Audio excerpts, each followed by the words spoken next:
2. Bonsoir. Alors, merci d'être avec nous ce soir. De notre côté, nous sommes ravis de partager cette conférence avec vous. Du côté de Laurence Schneider-Ecker, du côté de Polo et Jérôme pour la technique. Alors, vous seriez adorable de nous écrire peut-être des petits messages par rapport à la technique pour savoir si le son, l'image sont fonctionnels pour vous. Et on espère vraiment que vous avez une forme splendide. Et dans tous les cas, on vous envoie nos meilleures énergies. Alors merci, je réitère, merci d'être avec nous. Et vraiment, félicitations de prendre soin de ce que vous avez de plus précieux. Et vraiment, c'est vous-même. Hein. Et je crois pouvoir dire qu'au fond de nous, on couvre tous l'envie d'être heureux. Il y a une partie de nous qui sait que c'est possible en définitif. Et par contre, le 100% des personnes heureuses, elles font de leur bonheur une priorité. Alors, pour vous, ce soir, nous avons l'immense joie d'accueillir Paul Pironnet ce soir. Et bonsoir, Polo. En forme ce soir? Bonsoir à tous, bonsoir Christiane. Ravi de te retrouver. Ça faisait quelques temps qu'on n'avait plus fait de choses ensemble, en fait. Et donc, c'est super sympa pour moi et agréable de vous retrouver, enfin toi particulièrement, et puis aussi l'équipe Honesty. Alors, pour ceux qui ne connaissent pas encore Polo, eh bien, sachez qu'il est un des tout grands spécialistes de la PNL en francophonie, programmation neurolinguistique. Il est aussi le fondateur de Paul Pironnet Institute, une des écoles de PNL des plus réputées en francophonie. Mais il est aussi également, on peut dire, consultant, n'est-ce pas, Polo, très reconnu dans le monde de l'entreprise. Tu as à ton actif aujourd'hui plus de 15 000 heures dans la gestion de conflits, notamment, la médiation et les animations de groupe, mais aussi la cohésion d'équipe et la motivation, c'est correct, hein? Oui, oui, tout à fait.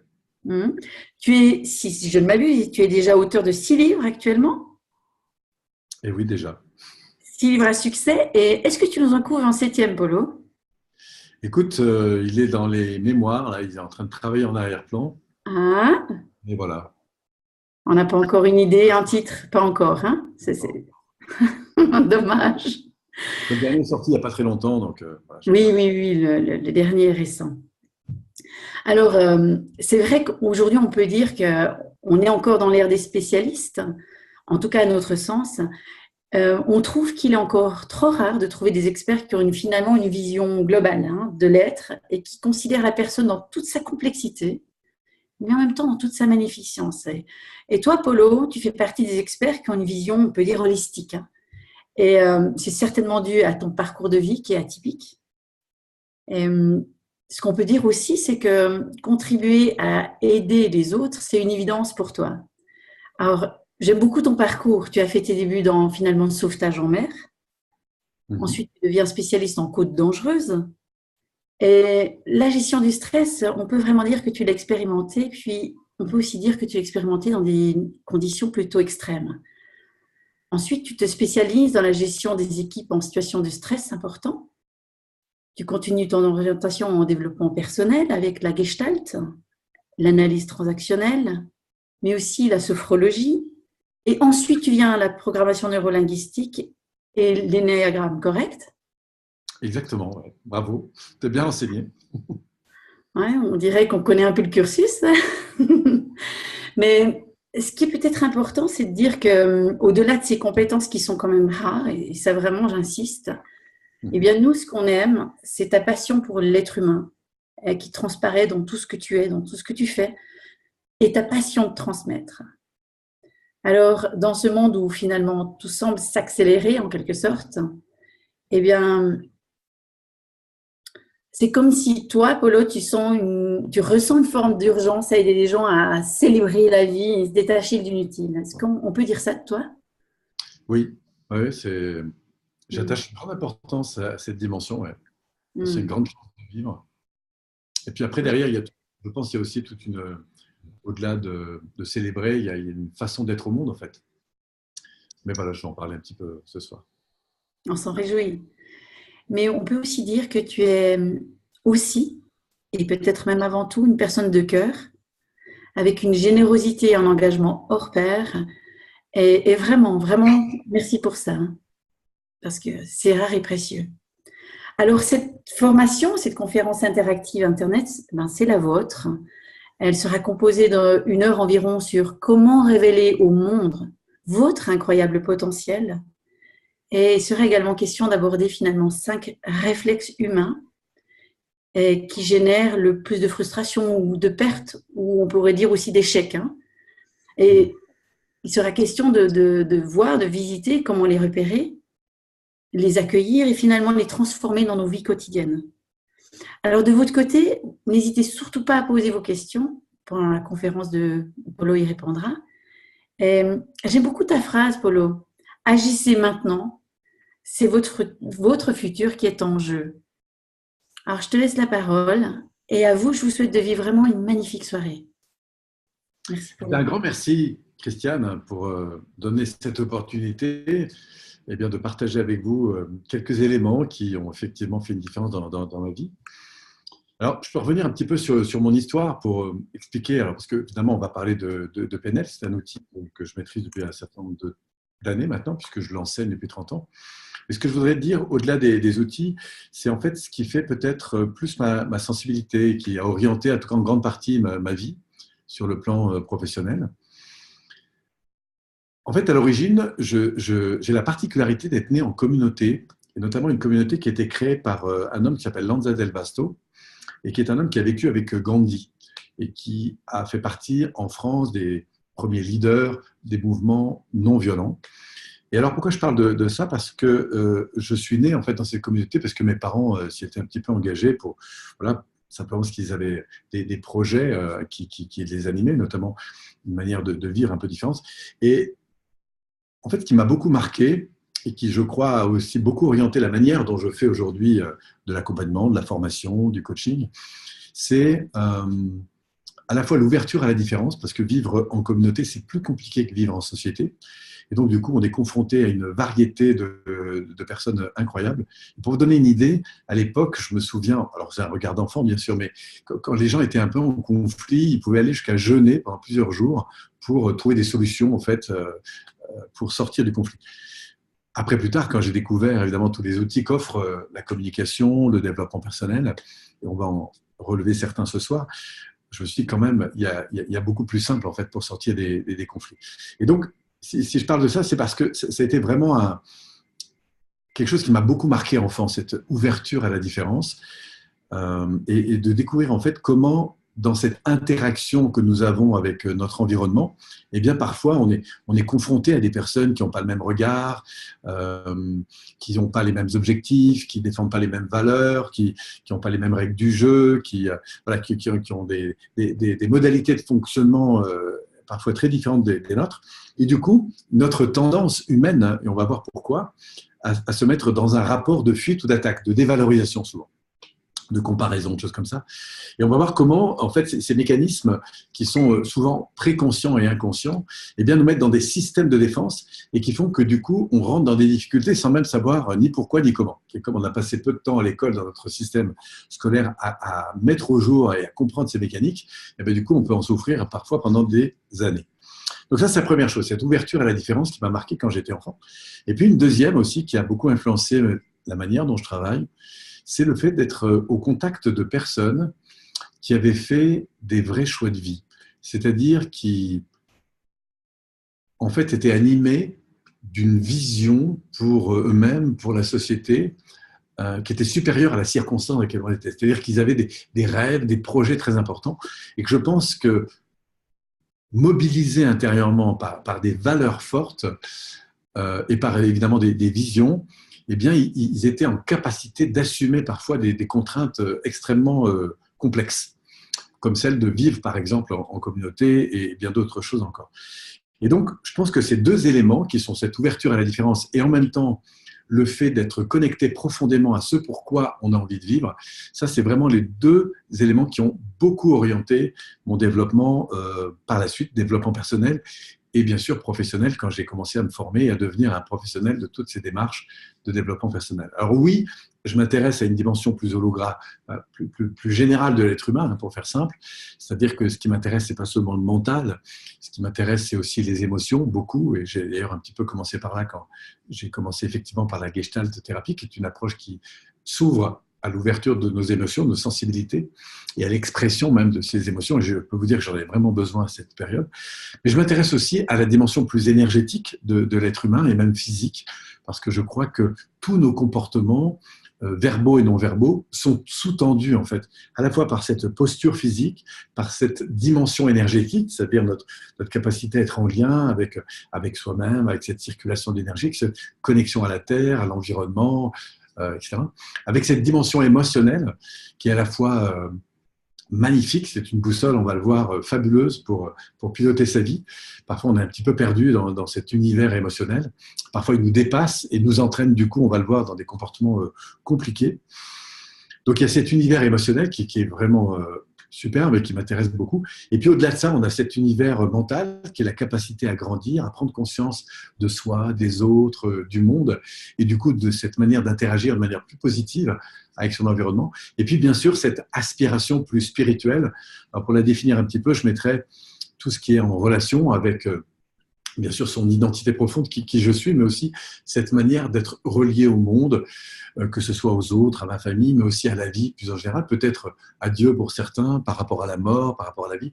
Donc c'est ce besoin de se situer dans un espace plus large, plus étendu.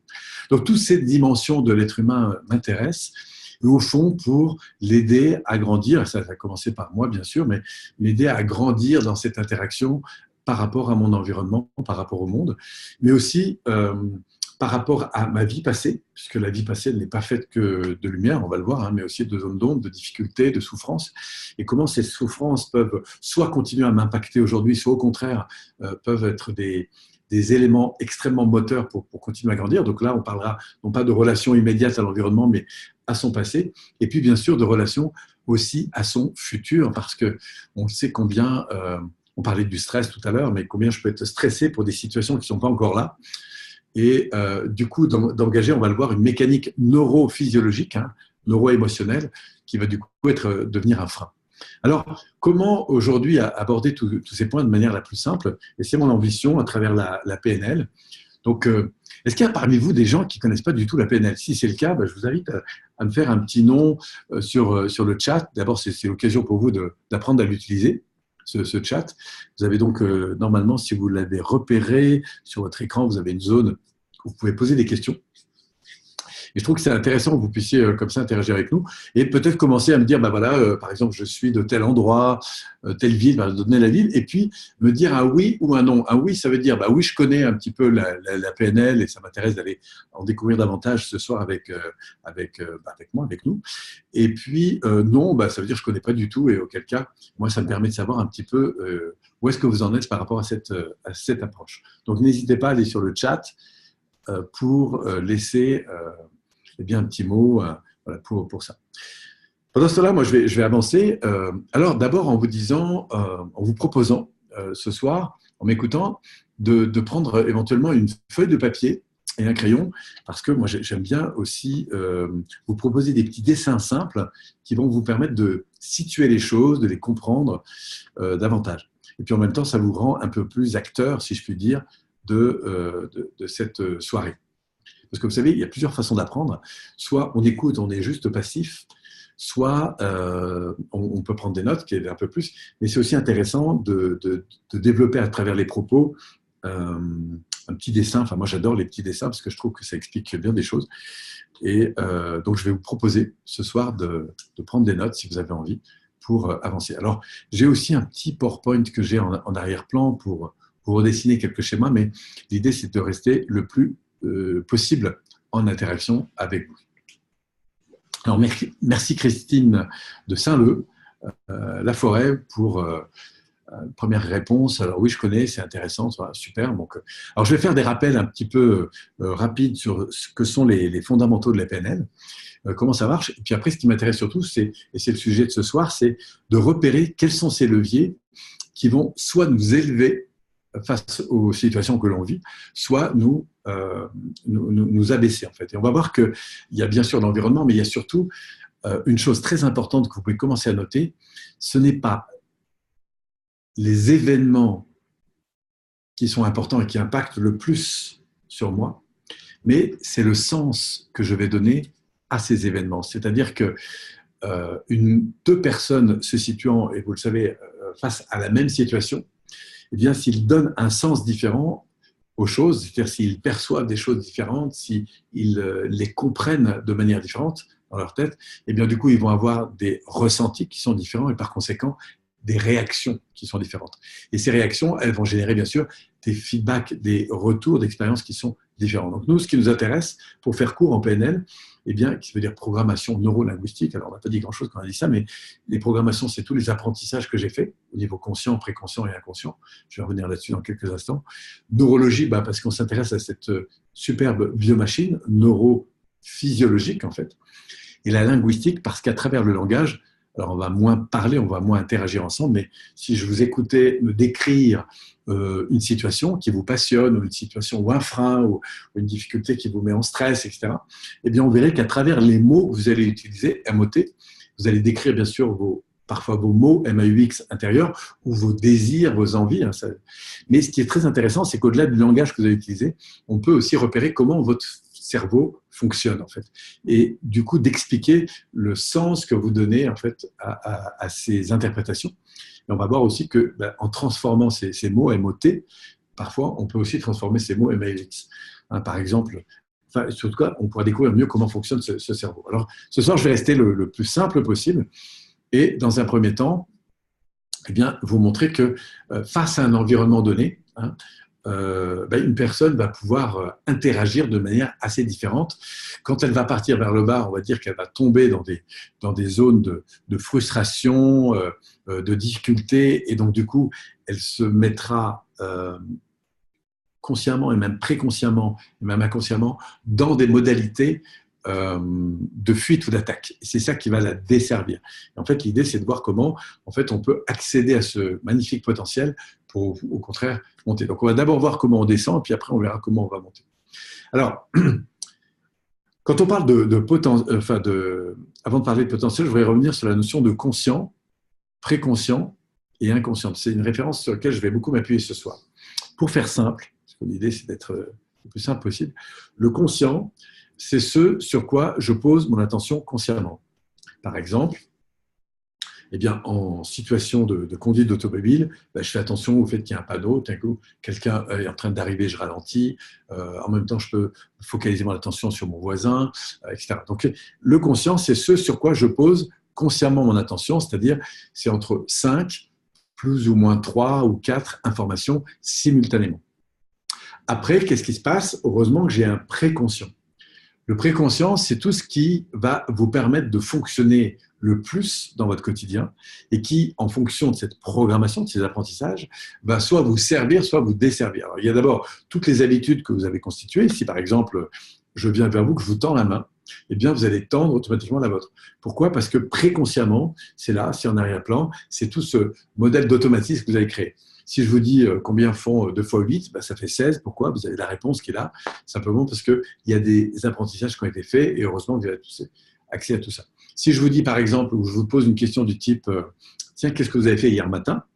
Vous allez assez rapidement retrouver cette information et pouvoir me décrire ce qui a été votre perception d'hier matin. Si je vous demande qu'est-ce que vous allez faire demain, même chose.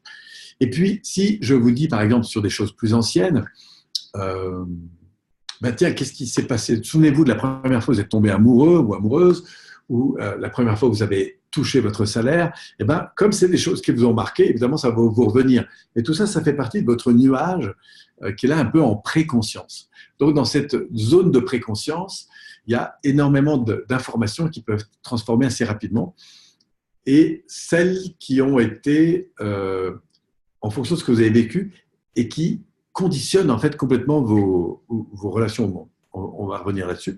Et puis après, donc ça c'est le zone de préconscience, c'est votre cloud d'informations qui est là autour de vous et qui va faire que vous interprétez le monde d'une certaine manière. Si par exemple, vous avez l'habitude d'aller dans des grands hôtels et que je vous emmène dans un petit hôtel, eh bien vous allez dire, quand même, cet hôtel il n'est pas fantastique. Pourquoi? Parce que quand vous allez évaluer l'environnement, vous allez l'évaluer en fonction d'informations qui sont en arrière-plan, mais dont vous n'avez pas forcément besoin d'avoir conscience. Mais sachez que toutes les évaluations que vous faites, de vous-même, des autres, du monde, elles sont faites en fonction de ça. Par exemple, ce soir, il y a 2 heures, je faisais un coaching. Et la personne me disait, ben voilà, j'étais dans tel événement et je me sentais pas bien intérieurement. Voilà, je n'étais pas très bien. Puis après, je lui dis, mais quand tu écoutes un peu plus ce qui se passait, donc là, je vais aller chercher dans son cloud, les ressentir, et je vais l'aider à mettre en conscience ce qui se passait. Je me sentais un peu triste, un peu, voilà. Et puis, du coup, je dis, cette tristesse-là que tu ressentais au fond de toi, comme ça, si tu prends un peu de recul sur toi-même, de sur toi, ça venait d'où? Bah, je me rends compte en fait que j'étais en train d'être en comparaison, me répond-il, de personnes qui avancent dans leurs projets, qui sont efficaces, etc. Et donc du coup, bah, moi je me sentais un peu pas très important, pas très avancé. Enfin, voilà. Et j'ai dit ok, donc j'ai l'impression que voilà, la personne me décrivait comment elle se dévalorisait. Donc vous voyez, c'est grâce à des questions que je vais juste amener la personne à prendre conscience de ce qui se passait intérieurement. Et du coup, se dire mais en fait, qu'est-ce qui déclenchait ça à l'extérieur? Et sur le coup, il ne savait pas trop. Et après, en m'écoutant, ben, il se rendait compte qu'il y avait des éléments extérieurs qui se comparaient par rapport aux autres et que du coup, il était un peu en dévalorisation. Ce n'était pas très conscient, mais c'est devenu de plus en plus conscient quand je l'ai interrogé en fait, sur ce qui était en train de se passer. Et puis après, je lui dis, bon, et toi, ce que tu aimerais, c'est quoi? Ben, il me dit, ben voilà, j'ai un nouvel événement dans lequel je vais me retrouver et je ne voudrais pas arriver comme ça, parce que je me rends compte que c'est un truc qui se passe souvent, et du coup, je ne profite pas des choses. Voilà, il faut vraiment que ce soit la fin du truc pour que je commence à interagir de manière positive. Et vous voyez, ce qui est très intéressant, c'est qu'il prend conscience, le gars, qu'il est dans un automatisme, en fait. C'est-à-dire qu'à chaque fois qu'il se retrouve avec des gens, qu'il est face à des personnes qui avancent, qui évoluent, et ben lui, il se sent un peu… Oui, c'est une répétition. Et évidemment, qu'est-ce que je vais faire? Moi, ça m'intéresse d'écouter ce qui se passe à l'intérieur, et surtout d'écouter en fait, son logiciel interne, qu'est-ce qui fait que ça reproduit ça souvent? Parce que ce n'est pas un truc qui arrive une fois, c'est un truc qui se répète dans sa vie. Et là, c'est très simple, en fait. Et c'est ça qui est magnifique avec le cerveau. C'est que le fait de l'écouter, d'écrire ce qui se passe à l'intérieur, d'identifier qu'est-ce qui, à l'extérieur de lui, peut voir, entendre, etc., qui va justifier ce sentiment de dévalorisation. Je lui dis tout simplement, mais tiens, ferme les yeux et ressens un peu ce truc intérieurement, cette fragilité que tu évoques là. Il dit, tiens, ça vient d'où ce truc? Comme ça, intuitivement, là. Si tu reviens un peu en arrière, ça vient d'où? Alors ça me vient un peu de la Gestalt, hein, qui était à l'origine de la PNL.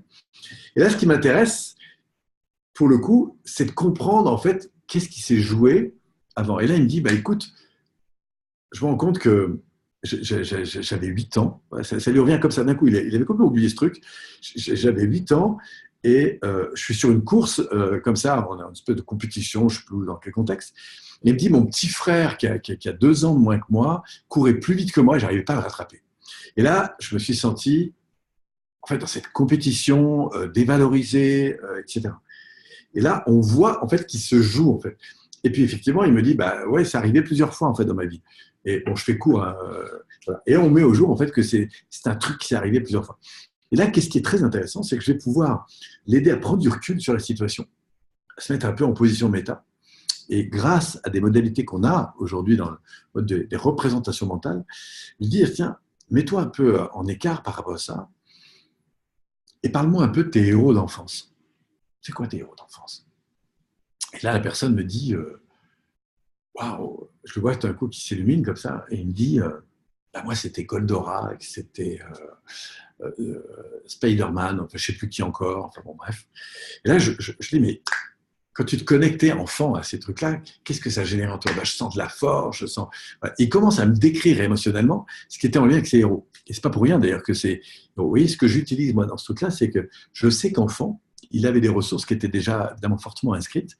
Et en fait, c'est pas pour rien qu'il a été attiré par des héros. Et grâce à ces héros, il y a comme des miroirs en fait qui vont mettre en résonance ce potentiel qui est là, mais qui est dormant à ce moment-là. Et que le cerveau, dans cette expérience, s'est coupé en fait. Pourquoi? Parce qu'il s'est mis en comparaison. Et là, je dis, tiens, prends de la distance, et je vous le fais court, mais imagine que ton frère, que ces héros l'entourent, et que ton frère fasse de cette situation un truc exceptionnel. Et vraiment, je n'ai aucune idée de ce qu'il va me répondre. Mais il voit ça de côté, je lui dis, va me chercher ce que ton frère aurait pu vivre de différent s'il avait été au meilleur de lui-même dans cette situation. Et là, tout d'un coup, un peu comme si ces héros l'avaient injecté de cette ressource, en fait, et je le vois commencer à rayonner. Il me dit, bah, je suis heureux parce que mon frère réussit, je suis même fier. Et à la fin, je vois des larmes, enfin, je capte un peu comme des larmes. Au fond de lui, il est dans la gratitude, en fait. Il est dans un sentiment de gratitude parce que, je vous fais court, mais on finit par toucher ce sentiment d'avoir pour son frère de l'admiration, et plus que ça même, d'avoir un regard d'admiration à l'égard de son frère et sentir dans les yeux de son frère l'admiration de son grand frère. Et là, il se rend compte en fait du potentiel qu'il est en train de lui donner à ce moment-là. Vous voyez, on refait l'histoire. Mais moi, ce qui m'intéresse, c'est qu'il connecte à ce potentiel qu'elle a en fait. Et je lui fais revivre la scène, je vous le fais court, mais je lui fais revivre la scène comme si les choses passaient là. Puis après, on prend la scène de ses 12-15 ans, et puis après de nouveau à 18, où il se retrouve dans les mêmes situations, dans les contextes, et on finit en fait un peu en apothéose, en se rendant compte que dans le dernier événement qui lui revenait à l'esprit, en fait, c'était jouer la même chose. Et là, on voit comment, en fait, on est parti d'une situation qui a été plombante pour lui, où il s'est coupé complètement de ses ressources, et on verra sur quel levier il s'est vraiment coupé de ses ressources.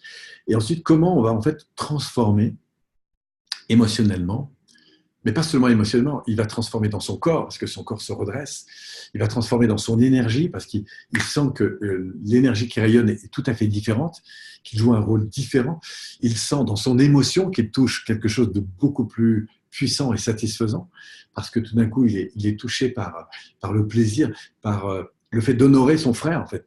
Et il sent aussi l'impact en termes de conscience que son regard peut avoir d'admiration, son regard peut avoir pour son petit frère qui reçoit ce message. Et il sent en même temps, spirituellement, on va dire, en fait, la connexion à la mission que ça lui révèle, en fait, au moment et l'impact que ça peut avoir pour son petit frère. Et ça, c'est vraiment quelque chose de puissant. Et on voit comment, en quelques minutes, en fait, parce qu'on est allé travailler sur des bons leviers, on a transformé le plomb en or. Et après, par des exercices d'hypnose et de projection qu'on a dans le futur, bon, c'est un métier hein, d'accompagner, mais je peux l'amener à vivre différemment tout un ensemble de situations pour lesquelles d'ailleurs il souhaitait se préparer. Donc on file dans le futur, un peu comme des chrononautes, voyez, on est capable d'aller voyager, de transposer cette ressource dans des tas de contextes futurs, à tel point qu'il sent à quel point cette référence d'expérience, de connexion à cette ressource dans des situations où il est justement confronté à des gens qui ont une expertise plus élevée que lui, et il découvre en fait comment sa puissance, elle est complètement connectée en fait à sa faculté à manifester son admiration à l'égard des gens. Et donc du coup, que ce soit des gens qui réussissent ou des gens qui sont un peu en retrait, et il découvre en fait la puissance de l'amour, en quelque sorte. Mais c'est pas un concept, c'est quelque chose qu'il touche à un niveau physique, énergétique, émotionnel, mental et même spirituel. Et vous voyez, on va avoir une traversée comme ça rapide, et c'est ça la puissance des états ressources. Et on va voir comment, en fait, dans la vie, parce qu'on ne l'a jamais appris, on peut très rapidement partir justement dans de la dévalorisation, la culpabilité parfois de soi, et du coup se retrouver comme ça bloqué avec des modes de perception dévalorisants, mais dont on ne se rend même pas compte en fait, et qui font qu'on va se mettre en comparaison avec le monde, Et moi j'ai beaucoup connu ça dans ma propre adolescence, parce que j'ai eu vraiment, je vous l'assure, un sentiment de dévalorisation fort. Pour vous donner un exemple, j'ai un souvenir très précis où je suis en voiture, et sur le bord de la route, il y a une colonie d'enfants. Je suis là en voiture, et il y a le gars qui conduit, moi j'ai 6-7 ans, et je me dis en les regardant, waouh, ils doivent être plus heureux parce que je ne suis pas avec eux en fait. Parce que comme je n'étais pas avec eux, je me dis ces gens doivent... C'est pour vous dire le niveau dans lequel, petit bonhomme que j'étais, évidemment ça a traversé l'esprit, mais quand j'y reviens, maintenant j'ai plus de tristesse, mais sur le coup j'étais profondément touché en fait, que je puisse en être là à ce moment-là, parce que c'était ma réalité, et que j'ai passé mon adolescence à essayer d'exister en fait. Et j'ai mal existé d'ailleurs, parce que je suis parti un peu de travers dans mon adolescence, j'ai vécu dans un quartier un peu compliqué, donc j'ai fait pas mal de grosses bêtises même, et je peux vous dire aux époques les plus sombres, trêve de ne pas être reconnu par ce que je construisais, parce que j'avais besoin d'exister, eh ben, je l'étais par ce que j'étais capable de détruire. Et pour vous donner un exemple, je me souviens qu'on avait fait cramer un bus et c'était passé à la télé. Et vous savez, devant les copains, pouvoir dire oui, d'avoir cramé un bus, et ben, ça le fait dans les copains. Et qu'est-ce que ça le fait? On est dans un peu de mini-gangs, si vous voulez. Et on est mobilisé par le besoin d'exister. Et si ce n'est pas à travers ce qu'on construit, on va l'être à travers ce qu'on détruit. Jusqu'au jour où il y a un type qui m'a profondément touché, qui s'appelle Guy Gilbert. C'est un prêtre comme ça qui intervient, qui est assez âgé, maintenant il a plus de 80 ans, et qui a été très connu parce qu'il a travaillé pour accompagner des jeunes dans des situations qui avaient grandi dans des situations de violence extrême. Hein. Donc il a monté un centre, il est éducateur, prêtre en l'occurrence, et il marque beaucoup parce que si un jour vous l'avez vu, il est toujours avec des sentiers, avec des cheveux longs, des grosses bagouzes. C'est vraiment le prêtre parmi les loupards. Hein. Ceux qui le connaissent, il est marquant.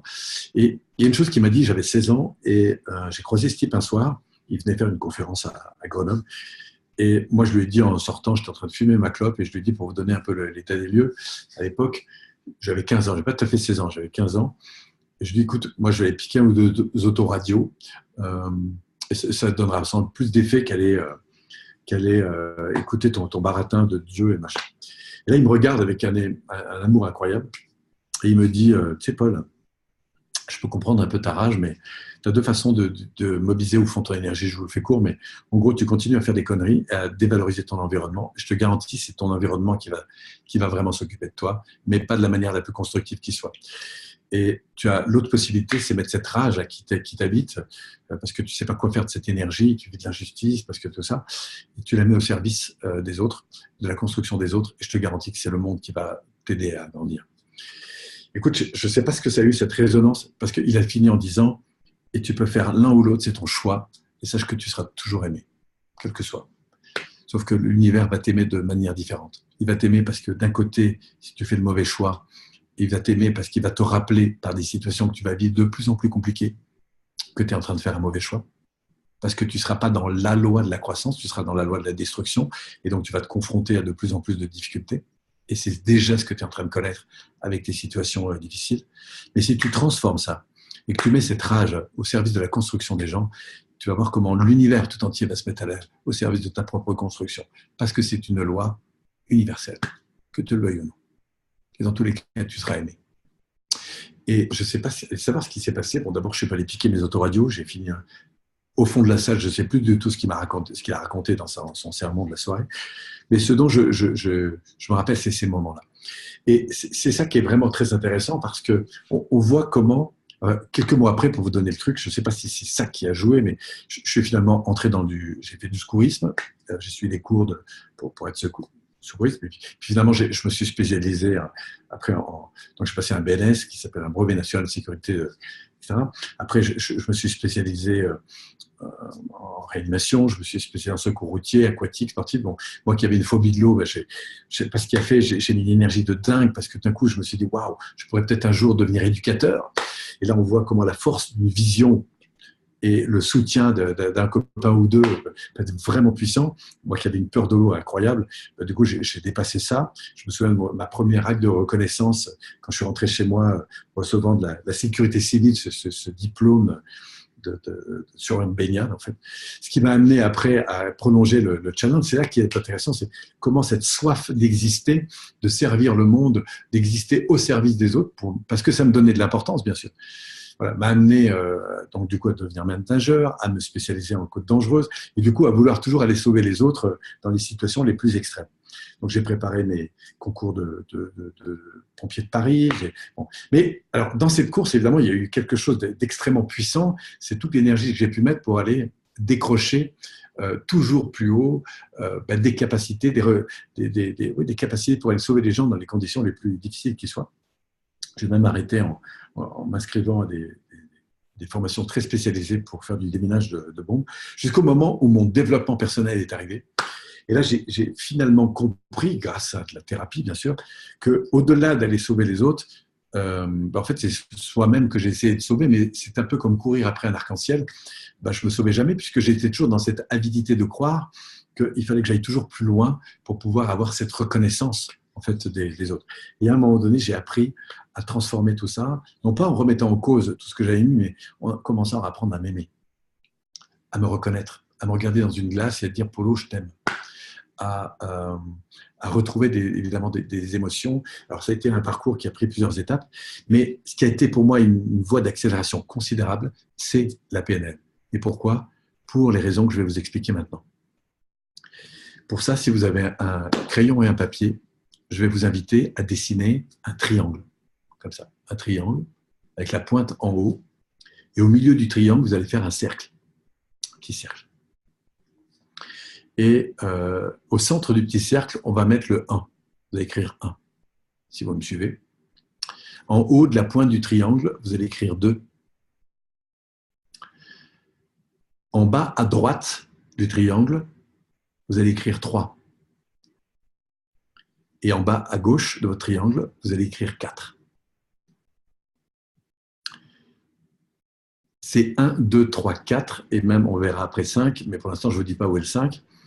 C'est vraiment les 3 éléments que la PNL m'a révélés. Il faut savoir que j'ai commencé par la Gestalt, comme le disait tout à l'heure Christiane, et après j'ai fait beaucoup de courants de développement personnel en tout genre, et puis il y a eu l'analyse transactionnelle que j'ai découvert, et qui m'a conduit en fait au métier de formateur. Et les 3 premières années d'activité que j'ai eues, c'est-à-dire en 2000, enfin c'est 2 et demi on va dire, parce que j'ai fait je vis de la formation depuis l'âge, c'est jeune, j'ai 53 ans, j'en vis depuis l'âge de 23 ans, et à l'époque j'avais 23 ans, quoi. Je crois qu'on est en 1987, 88, enfin bref. Et c'est en 90, 91 que j'ai découvert la PNL après 3 ans d'activité. Et donc, et ce qui a été formidable dans la PNL, après tous ces moments passés dans ces différents courants de la psychologie humaniste, comme ça qu'on appelait ça, où j'ai travaillé sur de l'émotionnel, je travaillé sur un peu une sorte de trucs, des trucs très bizarres et des trucs assez construits. Mais ce qui était vraiment important, c'est que la PNL était pour moi un accélérateur fantastique, parce que on m'a plus seulement dit « Polo, quand tu vas mal, à quoi ça te renvoie ?» On m'a dit « Polo, si au fond ça se passait mieux, ça se passerait comment ?» Et là, ça a été pour moi une voie d'accélération considérable. Et la première chose, et là je vais rejoindre mon numéro 1 qui est au centre du triangle, c'est les valeurs. Alors ce triangle, en fait, c'est votre véhicule. Vous, vous êtes au centre. Autour de ce véhicule, eh bien, vous allez avoir, au fond, des contraintes qui vont venir s'opposer parfois à votre développement. Ces contraintes, c'est quoi? C'est toutes les situations de la vie que vous pouvez rencontrer et qui ne sont pas forcément très drôles. C'est-à-dire, ça peut être le train que vous venez de rater, parce que, voilà, ou celui qui n'est jamais arrivé, parce que c'est la grève, vous êtes contraint à ça. Ça peut être la perte d'un ami qui vous touche profondément. Ça peut être, évidemment, c'est lié au présent, hein, les contraintes présentes, ça peut être la météo, une situation complexe qui vous arrive, etc. Ça peut être aussi des situations passées, c'est-à-dire que vous avez mal vécu la perte d'un emploi, vous avez mal vécu la perte d'un ami, vous avez mal vécu une injustice passée, hein. Ça peut être des peurs, en fait, des choses qui sont dans le passé et qui aujourd'hui vous affectent encore. J'ai été agressé dans le métro il y a quelques années et je ne peux plus y aller, hein. C'est des choses que j'ai entendues, ou je suis tombé d'un toit et donc du coup je ne peux plus monter sur une échelle. Vous voyez, c'est des situations passées qui font qu'aujourd'hui je suis encore affecté émotionnellement de ça. Donc ça, on peut les transformer, on va voir, mais toujours est-il qu'aujourd'hui, ça vient freiner mon développement. Ça peut être aussi des choses qui ne me sont jamais arrivées. Par exemple, j'aurais aimé faire des études, je ne les ai pas faites. Donc, il y a tellement de choses passées dans mon environnement aujourd'hui, ou parfois futures, qui exercent une pression sur moi. Et donc, du coup, comme je n'ai pas appris à les gérer, du coup, elles vont me tirer vers le bas. D'accord ? Et nous, ce qu'on va voir, c'est quels sont ces éléments qui vont accélérer cette chute ou au contraire la rehausser. Premier élément, et là je reviens au centre, c'est ce que je vais appeler, d'ailleurs on va faire une petite association rapide, c'est votre top. Vous savez, quand vous dites un truc est top pour moi, vous avez tendance à faire ça. Et en fait, c'est votre corps qui, d'une manière tout à fait naturelle, vous dit Ça me correspond vraiment, ça me rend heureux, ça me rend bien. Et en fait, qu'est-ce que vous êtes en train de faire? C'est simplement signifier que ce que vous êtes en train de vivre est en phase avec un truc qui est très important pour vous, c'est ce à quoi vous attachez de l'importance. Par exemple, waouh, je viens de trouver un super meuble, waouh, c'est top. Je viens de trouver une super relation, c'est top. Je vais avoir un super week-end, c'est top. Je viens de rencontrer de super personnes, c'est top. Je viens, enfin bref, ce que vous voulez. Mais quand vous dites c'est top, c'est simplement que vous êtes en train de signifier que l'environnement est en train de répondre à quelque chose qui vous élève. Et vous savez, le 1 du pouce, ça représente le 1, le one, le tout. Et quand vous êtes dans l'unité, on retrouve aussi cette notion d'équilibre. Et c'est pour ça que le rond qui est au milieu est vraiment un symbole moi, qui me plaît beaucoup, parce que dans cette unité, quand vous êtes parfaitement en harmonie, c'est-à-dire vous prenez en compte toutes les parties de vous-même, vous êtes complètement rempli, et bien vous rayonnez de vous-même. C'est ce qu'on va appeler, au fond, vos états ressources, en fait, quand vous êtes au top. Parce que intérieurement, tout va bien, quoi, en fait. C'est votre dimension d'être. Et là, vous grandissez dans, on pourrait dire, l'élévation de la qualité de votre être. Et du coup, comme vous êtes élevé intérieurement, c'est-à-dire que vous vous sentez heureux, et vous êtes en capacité de donner de manière complètement différente aux autres. Et vous allez vous sentir. Et plus cette dimension d'être va s'élever, plus vous allez faire l'expérience du bonheur, en fait. Et votre bonheur, on va découvrir qu'il n'a rien à voir avec l'argent que vous avez, ou avec les voitures de sport que vous avez, ou la belle maison que vous avez. Le bonheur, il a à voir avec la relation que vous avez avec les événements. C'est-à-dire, je suis dans le bonheur parce qu'on partage des choses qui sont chouettes. Je suis dans le bonheur parce que j'aime mon chat et je suis bien, ou avec mes plantes, ou y compris ma voiture de sport ou ma belle maison. Voilà. Mais je peux être aussi dans un rapport extrêmement tendu parce que ma belle maison, il faut toujours que je m'en occupe, parce que ma voiture de sport, aussi jolie soit-elle, j'ai toujours crainte qu'on me l'abîme, qu'on me la vole, je ne sais pas quoi, que mon argent, que je vais le perdre, quel que soit le. Donc, vous voyez, ce rapport au bonheur, pour nous, il est directement lié à la qualité de nos relations. Et donc, qu'est-ce qui se passe quand je vais mal? Eh bien, c'est l'inverse. D'ailleurs, dans l'Antiquité, vous savez, on faisait ça veut dire à mort. Ça veut dire qu'il y a des frustrations qui vont s'installer parce que ce qui est important pour moi n'est pas nourri. Et il y a plein de sources, évidemment. Et quand je suis confronté à un train qui est en retard, ou un train qui n'arrivera pas, ou à quelqu'un qui n'est pas à l'heure, ou à mes enfants qui hurlent alors que je voudrais avoir la paix, et ça, en fait, j'ai des pressions environnantes qui vont venir taper dans mon système de valeurs. Et là, pour ça, je vais avoir des alertes émotionnelles qui vont se manifester, qui sont ce que j'appelle des voyants rouges en bas. Vous voyez, j'ai des besoins. Et donc, au centre de notre triangle, dans cet univers rond, au centre, vous avez vos besoins et vos attentes, vos envies.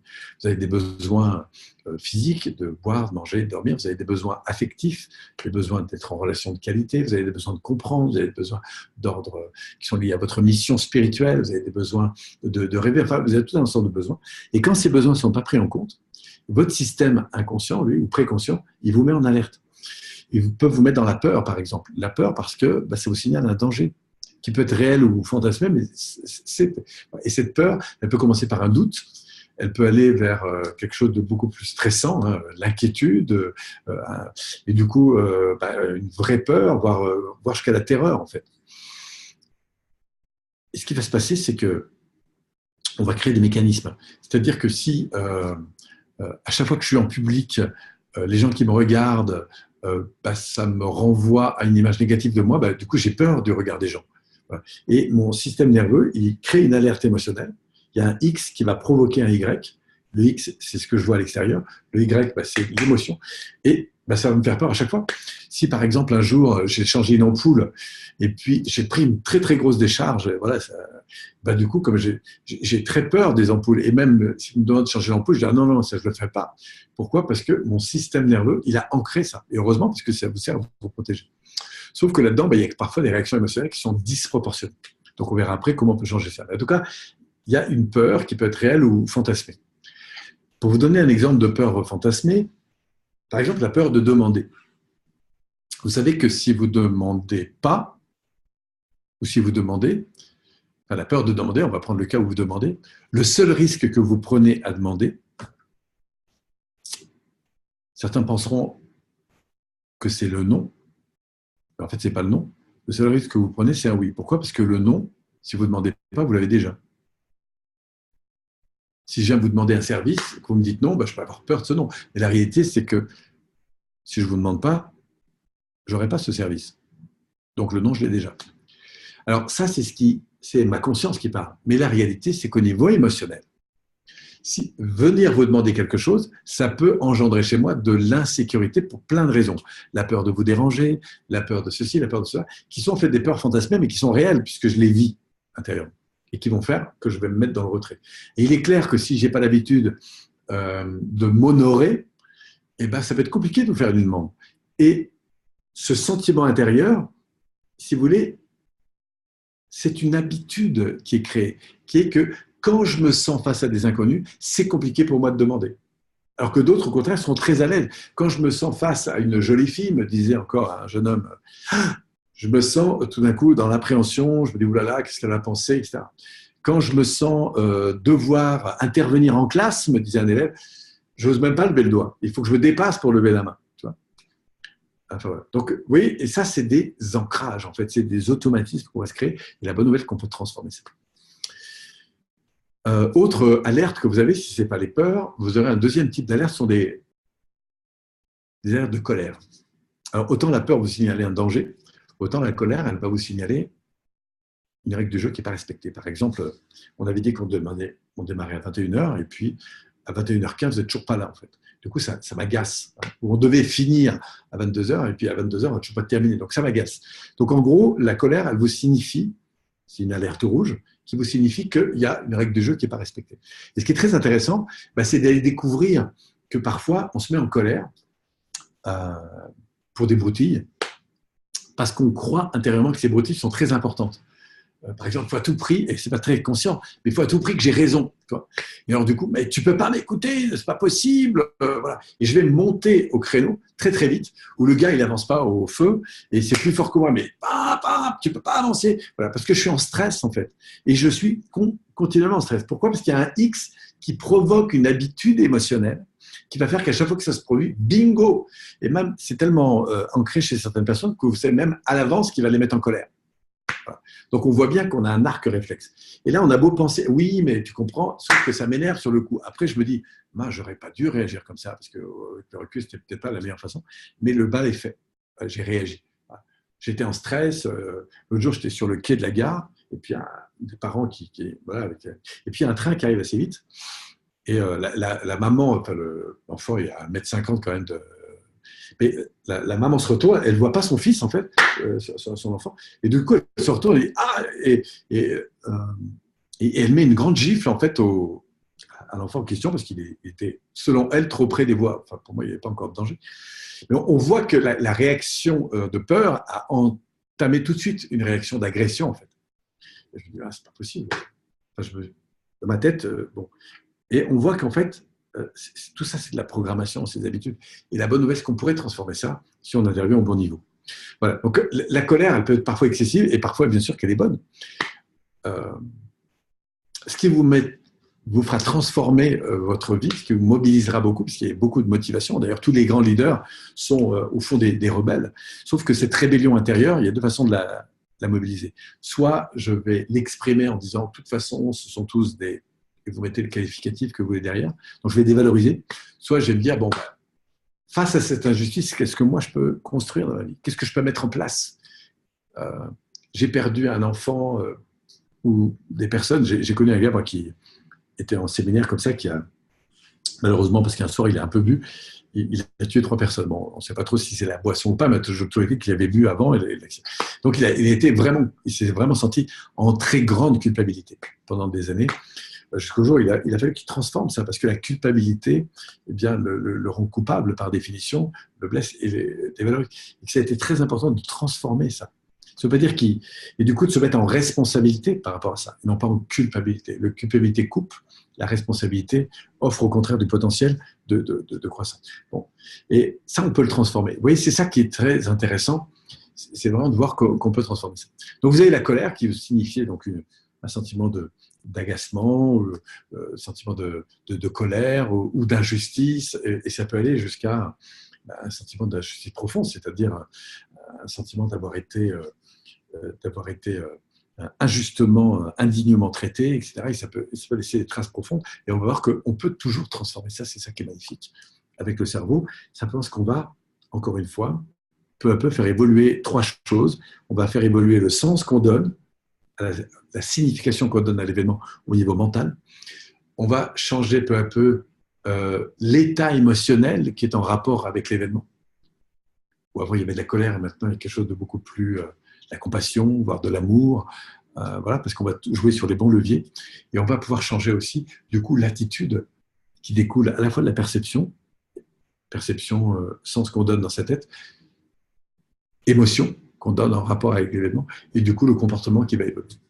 Donc ça, c'était pour la partie colère, donc même chose avec la peur, la colère. Et puis après, vous avez la tristesse aussi, qui, elle, découle, alors c'est une autre alerte émotionnelle qu'on a vers le bas, la peur, la colère, la tristesse, qui, elle, signifie beaucoup plus une perte. Par exemple, je suis triste parce que ben voilà, on devait aller manger ensemble au restaurant, et puis ça ne se fait pas, donc je suis un peu triste. Ou des choses plus importantes, hein, je viens de perdre mon chat, par exemple, et je suis triste. Je viens de perdre un parent et je suis triste. Voilà. Donc il y a une notion de perte, et qui est en fait une perte de lien. Et donc du coup, ben, je vais me sentir, par exemple, seul. Voilà, je suis dans la solitude. Moi, par exemple, j'ai beaucoup souffert, parce qu'avec mes problématiques de rejet, de pas important, ben, du coup, je me suis souvent senti séparé, c'est-à-dire pas en connexion, je me mettais en réserve. Et du coup, je me sentais seul souvent. Et aujourd'hui, vous voyez, ce qui est très intéressant, c'est que dans ma perception des choses, quand je ressens de la solitude n'égale plus au fait que je me sente seul et abandonné des autres. En fait, c'est un peu ça que je concluais avant. Mais au contraire, ça me révèle, ce voyant rouge, ça me révèle l'importance que je donne aux relations. Et au fait que si je me sens seul, c'est que j'ai justement soif de relations. Ça m'alerte un peu sur la soif de la relation que j'ai. Alors après, je peux toujours réfléchir sur quel type de relation j'ai besoin à ce moment-là. Et il peut y avoir différents types de relations dont j'ai besoin. Mais c'est ça qui est extraordinaire, c'est que du coup, oui, vivre une soirée ou un week-end où on se sent seul dans la solitude, c'est pas du tout la même chose que d'éprouver le besoin d'être en relation. Oui, dans un cas, ça va nous plonger vers le bas et dans un cas, ça va nous remonter vers le haut. Donc, c'est ça qui est vraiment intéressant dans l'accueil de ces fameuses alertes émotionnelles. Donc, on avait donc la tristesse, hein, qui évidemment donne un sens. J'ai perdu mon père il y a quelques années, alors comme j'ai perdu pas mal de membres de ma famille plus tôt, un frère beaucoup plus jeune, ensuite des proches. Mais la dernière perte en fait de mon père, ça a été très intéressant parce que j'ai eu la chance de l'accompagner beaucoup dans ces dernières heures. Et ce qui a été très intéressant, c'est de comprendre dans ma conscience des choses que je perdais une relation humaine, physique, on va dire émotionnelle, mais je ne perdais pas une relation d'ordre spirituel avec lui. Et du coup, l'accompagner dans ces derniers instants de vie, en sachant que dans mon cœur et d'une manière plus spirituelle, on resterait en lien, et peut-être même avec un lien d'une qualité tout autre, eh bien, ça ne m'a pas empêché d'être triste et de verser quelques larmes dans les dernières heures où j'ai pu être en contact avec lui, mais c'était une tristesse bonne, simplement parce que je suis en train de vivre la fin d'une histoire, en fait. Et en même temps, de me connecter à quelque chose de beaucoup plus grand, qui était ce lien à mon père. J'ai perdu ma mère quand j'avais 12 ans. Alors là encore, ça a été un peu compliqué sur le coup, mais il y a eu peut-être des choses qui ont fait à ce moment-là que, du coup, ça m'a aidé à transformer. Enfin, bon, il y a aussi beaucoup le développement personnel. Et, bref, tout ça pour vous dire que la perte est plus forcément vécue de la même façon. Donc, ça veut dire quoi? Ça veut dire que l'accès au potentiel qui est le mien me permet de donner un sens à ce moment-là, donc une interprétation aux événements qui est différente. Et du coup, de vivre et de ressentir des choses qui sont différentes. Et du coup, bien sûr, d'interagir avec ces situations de manière différente. Voilà. Donc, le premier point, c'est ce centre. Voilà. Soit je vais aller vers le bas, vers des alertes émotionnelles. Et nous dirons en PNL que, quelles que soient les alertes émotionnelles, la peur, la colère, la tristesse, parfois le dégoût, enfin, et bien d'autres, l'émotion n'est jamais un problème. Ce qui peut par contre devenir problématique, ce n'est pas l'émotion, c'est le comportement dans lequel ça m'entraîne. C'est-à-dire que quand je descends en bas dans des états négatifs, eh bien, je vais me retrouver dans des interactions avec le monde qui sont mobilisé par la typologie de l'émotion. C'est-à-dire qu'on montre en PNL que tout comportement est sous-tendu par un sentiment, c'est un ressenti. Et si je suis vraiment triste, c'est normal que je m'isole, en fait, que je pleure, que je m'isole, que je ne veux plus parler à personne. Si je suis en colère, c'est normal que je réagisse, que je crie. Voilà. Le problème est que je suis dans l'expression de ma frustration et pas du tout connecté en fait, au besoin qui est derrière. Et nous, ce qui va nous intéresser, et c'est ça qui va nous permettre de transformer vers le haut, c'est de se dire, tiens, qu'est-ce que ça allait être, cette alerte émotionnelle, cette frustration me révèle. Et on verra que derrière la peur, on a un besoin de sécurité, de paix. Derrière la colère, on a un besoin de joie, en fait, de retrouver une forme qui nous convient, véritablement des règles du jeu qui nous conviennent pour retrouver de la joie. Et d'ailleurs, l'opposé de la colère, c'est que quand les choses ne se passent pas comme vous voulez, vous êtes en colère. Et quand les choses se passent au contraire exactement comme vous voulez, parce que vous trouvez la bonne personne, le bel objet, le bon meuble, la chouette relation, le top restaurant auquel vous vous attendiez, du coup, vous avez de la joie qui monte.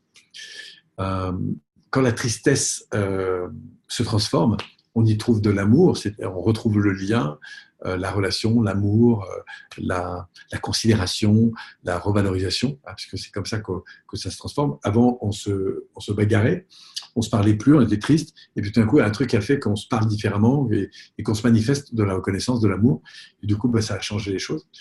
Et puis enfin, le rejet qui va se traduire par du désir. Et vous verrez d'ailleurs que dans ce système émotionnel, alors je reprends, peur, colère, tristesse, dégoût et rejet.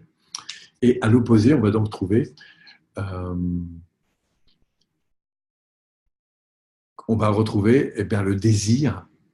On va retrouver donc le désir à l'opposé évidemment du rejet. On va retrouver l'amour à l'opposé de la tristesse. On va retrouver la joie à l'opposé de la colère. Et on va retrouver le sentiment de paix à l'opposé de la peur. Et ce qui est très intéressant, c'est que vous verrez que quand vous repartez vers le haut, eh bien d'abord vous allez être dans le désir de quelque chose.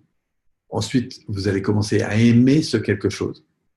Et enfin, vous allez intégrer des comportements qui vont découler de ce quelque chose jusqu'au moment où vous allez vous sentir en paix avec ce quelque chose. Je me prends un exemple. Imaginez que je rentre chez moi après une journée de travail. Je vais revenir après sur la question de Frédéric. Concernant, j'ai vu qu'il y avait une question qui arrivait sur la culpabilité, tout ça. On va voir un peu tout ça, comment ça fonctionne.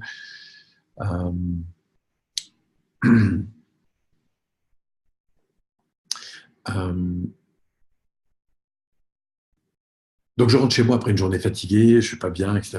Je suis en mode un peu fatigue, vous voyez, un peu pesant. Qu'est-ce que je fais? Je vais m'asseoir sur mon canapé, normalement. Je vais allumer ma télé, et puis, alors que je sais très bien que peut-être aller courir me ferait du bien, mais je vais me laisser aller. D'accord? Et qu'est-ce que je fais quand dans le laisser aller? Eh bien, je fais des choses qui sont bonnes pour moi immédiatement, mais qui, comme par hasard, sur du moyen terme et du long terme, vont être dévalorisantes pour moi. Par exemple, je me laisse aller. Donc, je ne fais plus attention à la manière dont je mange, par exemple. Du coup, je commence à manger des pizzas, à boire de l'alcool, parfois à fumer. Pourquoi? Parce que je suis dans un mal-être intérieur qui crée, en fait, on le verra au niveau préconscient, une avidité. Et qu'est-ce que fait mon inconscient? Eh bien, pour nourrir cette avidité, il va chercher à se faire du bien immédiatement, avec des choses qui, et ça fait partie de l'intelligence, on pourrait dire, cosmique, puisque il va faire des choses qui vont m'entraîner vers le bas, en fait. Je vais commencer à manger mal, à boire peut-être de l'alcool, à fumer comme un pompier, etc. Pourquoi? Parce que comme je suis en stress, eh bien, nous, on appelle ça des erreurs de jugement. C'est-à-dire que je vais développer des comportements qui, à moyen terme et à long terme, vont me desservir. Si au contraire, je me reconnecte à la valeur qui est derrière, par exemple, je me sens fatigué, je me dis, waouh, ça montre que j'ai besoin de retrouver de l'énergie. Qu'est-ce qui est vraiment important et qui aujourd'hui peut me donner de l'énergie? Et là, tout d'un coup, mon mindset, c'est-à-dire la manière dont je pense, va orienter mon attention sur d'autres choses. Elle va l'orienter sur, par exemple, tiens, je pourrais aller faire du sport, peut-être que je pourrais aller respirer sur mon balcon, peut-être que je pourrais me faire un bon plat de légumes, peut-être que je pourrais faire… Qu'est-ce que je peux me faire? Et si je suis habitué à me faire du bien, vous aurez compris que je suis habitué à prendre en compte cette valeur importante qui est d'être heureux, de me restimuler. Et même si j'accepte de temps en temps d'avoir des baisses d'énergie, je ne vais pas rester là-dedans parce que je me dis, waouh, qu'est-ce qui serait bon pour moi maintenant? Voilà. Et là, je prends la responsabilité, entendez-moi bien, la responsabilité des valeurs que je veux nourrir. Qu'est-ce qui est important pour moi si je veux retrouver plus de bien-être aujourd'hui? Et là, on va voir que pour avancer, ben, par exemple, imaginons que j'en sois à manger, je vous refais le délire vers le bas. Il est 22 heures, j'ai mangé, à regarder n'importe quoi à la télé parce que je n'étais pas bien, etc. J'ai mangé de la plaque de chocolat. Il y a des plaques de chocolat, je les ai mangées. Et j'ai fini par manger 5 plaques de chocolat. Voilà. Qu'est-ce qui va se passer? C'est qu'au fond de moi, j'ai un parent nourricier, à l'interne, qui m'a autorisé à faire des choses que j'accepterais même pas que mes enfants fassent. Et comme je me laisse aller, voilà, c'est un peu le je m'en foutisme. J'arrive au restaurant, je ne suis pas bien, je vois qu'il y a de la crème glacée, je prends 2 fois la crème glacée. Enfin, bon, bref. Donc j'ai tous ces comportements un peu négatifs. Pourquoi? Parce que je m'autorise, au fond, à mal me traiter. Et ça, c'est de la dévalorisation inconsciente. C'est-à-dire que je fais des choses que j'accepterais même pas que mes enfants fassent. Et évidemment, au bout d'un moment, quand j'ai nourri mon besoin de chocolat par avidité, que je me suis rempli le ventre, etc., que j'en peux plus, après, qu'est-ce qui se passe? Ben, je vais me culpabiliser. Et là, j'en reviens à la question de Frédéric, ou je ne sais plus, il y a quelqu'un qui mentionnait, c'est Frédéric, qui mentionnait, c'est que du coup, je me culpabilise. Et je me dis, ah, c'est pas bien, j'aurais pas dû, etc. Et la culpabilité, vous savez ce que c'est? C'est le conscient qui est en train de dévaloriser l'inconscient. Et je vous rappelle que l'inconscient est beaucoup plus puissant que le conscient. Pour donner une image, le conscient, c'est le cheval. C'est le cavalier. Et le préconscient et l'inconscient, c'est le cheval. Et vous savez, quand les deux fonctionnent ensemble, s'il y en a un qui ne veut pas sauter la barrière, par exemple, le cavalier veut sauter la barrière, mais le cheval ne veut pas, qui c'est qui gagne? C'est le cheval. Et qu'est-ce qui va faire que le cavalier fait corps avec son cheval et qui va l'amener à réussir des trucs de dingue? C'est parce qu'il y a une relation de qualité entre le conscient et l'inconscient. Qu'il y a une relation de qualité entre le cheval et sa monture. Vous comprenez? Mais si le cavalier est toujours en train de dévaloriser le cheval, ça ne marchera jamais. Jamais. Parce que le cheval, il va faire de la résistance par rapport au cavalier. Et votre préconscient et votre inconscient, c'est lui qui mène votre vie. Quand vous vous pourrissez la vie à manger n'importe quoi sur votre canapé, parce qu'un soir, vous le laissez aller à faire n'importe quoi, c'est votre cheval qui travaille. Donc, sur le coup, comme votre cheval souffre, il a en lui une partie de lui qui va lui dire, mais laisse-toi aller, prends du chocolat, fais n'importe quoi, de toute façon, on s'en fout, de toute façon, tu ne vois rien, donc pourquoi te traiter comme, pourquoi t'honorer? Et puis en plus, ces gens m'emmerdent et tout le monde m'emmerde, et voilà comment on est. Et on tourne là-dedans, dévalorisation.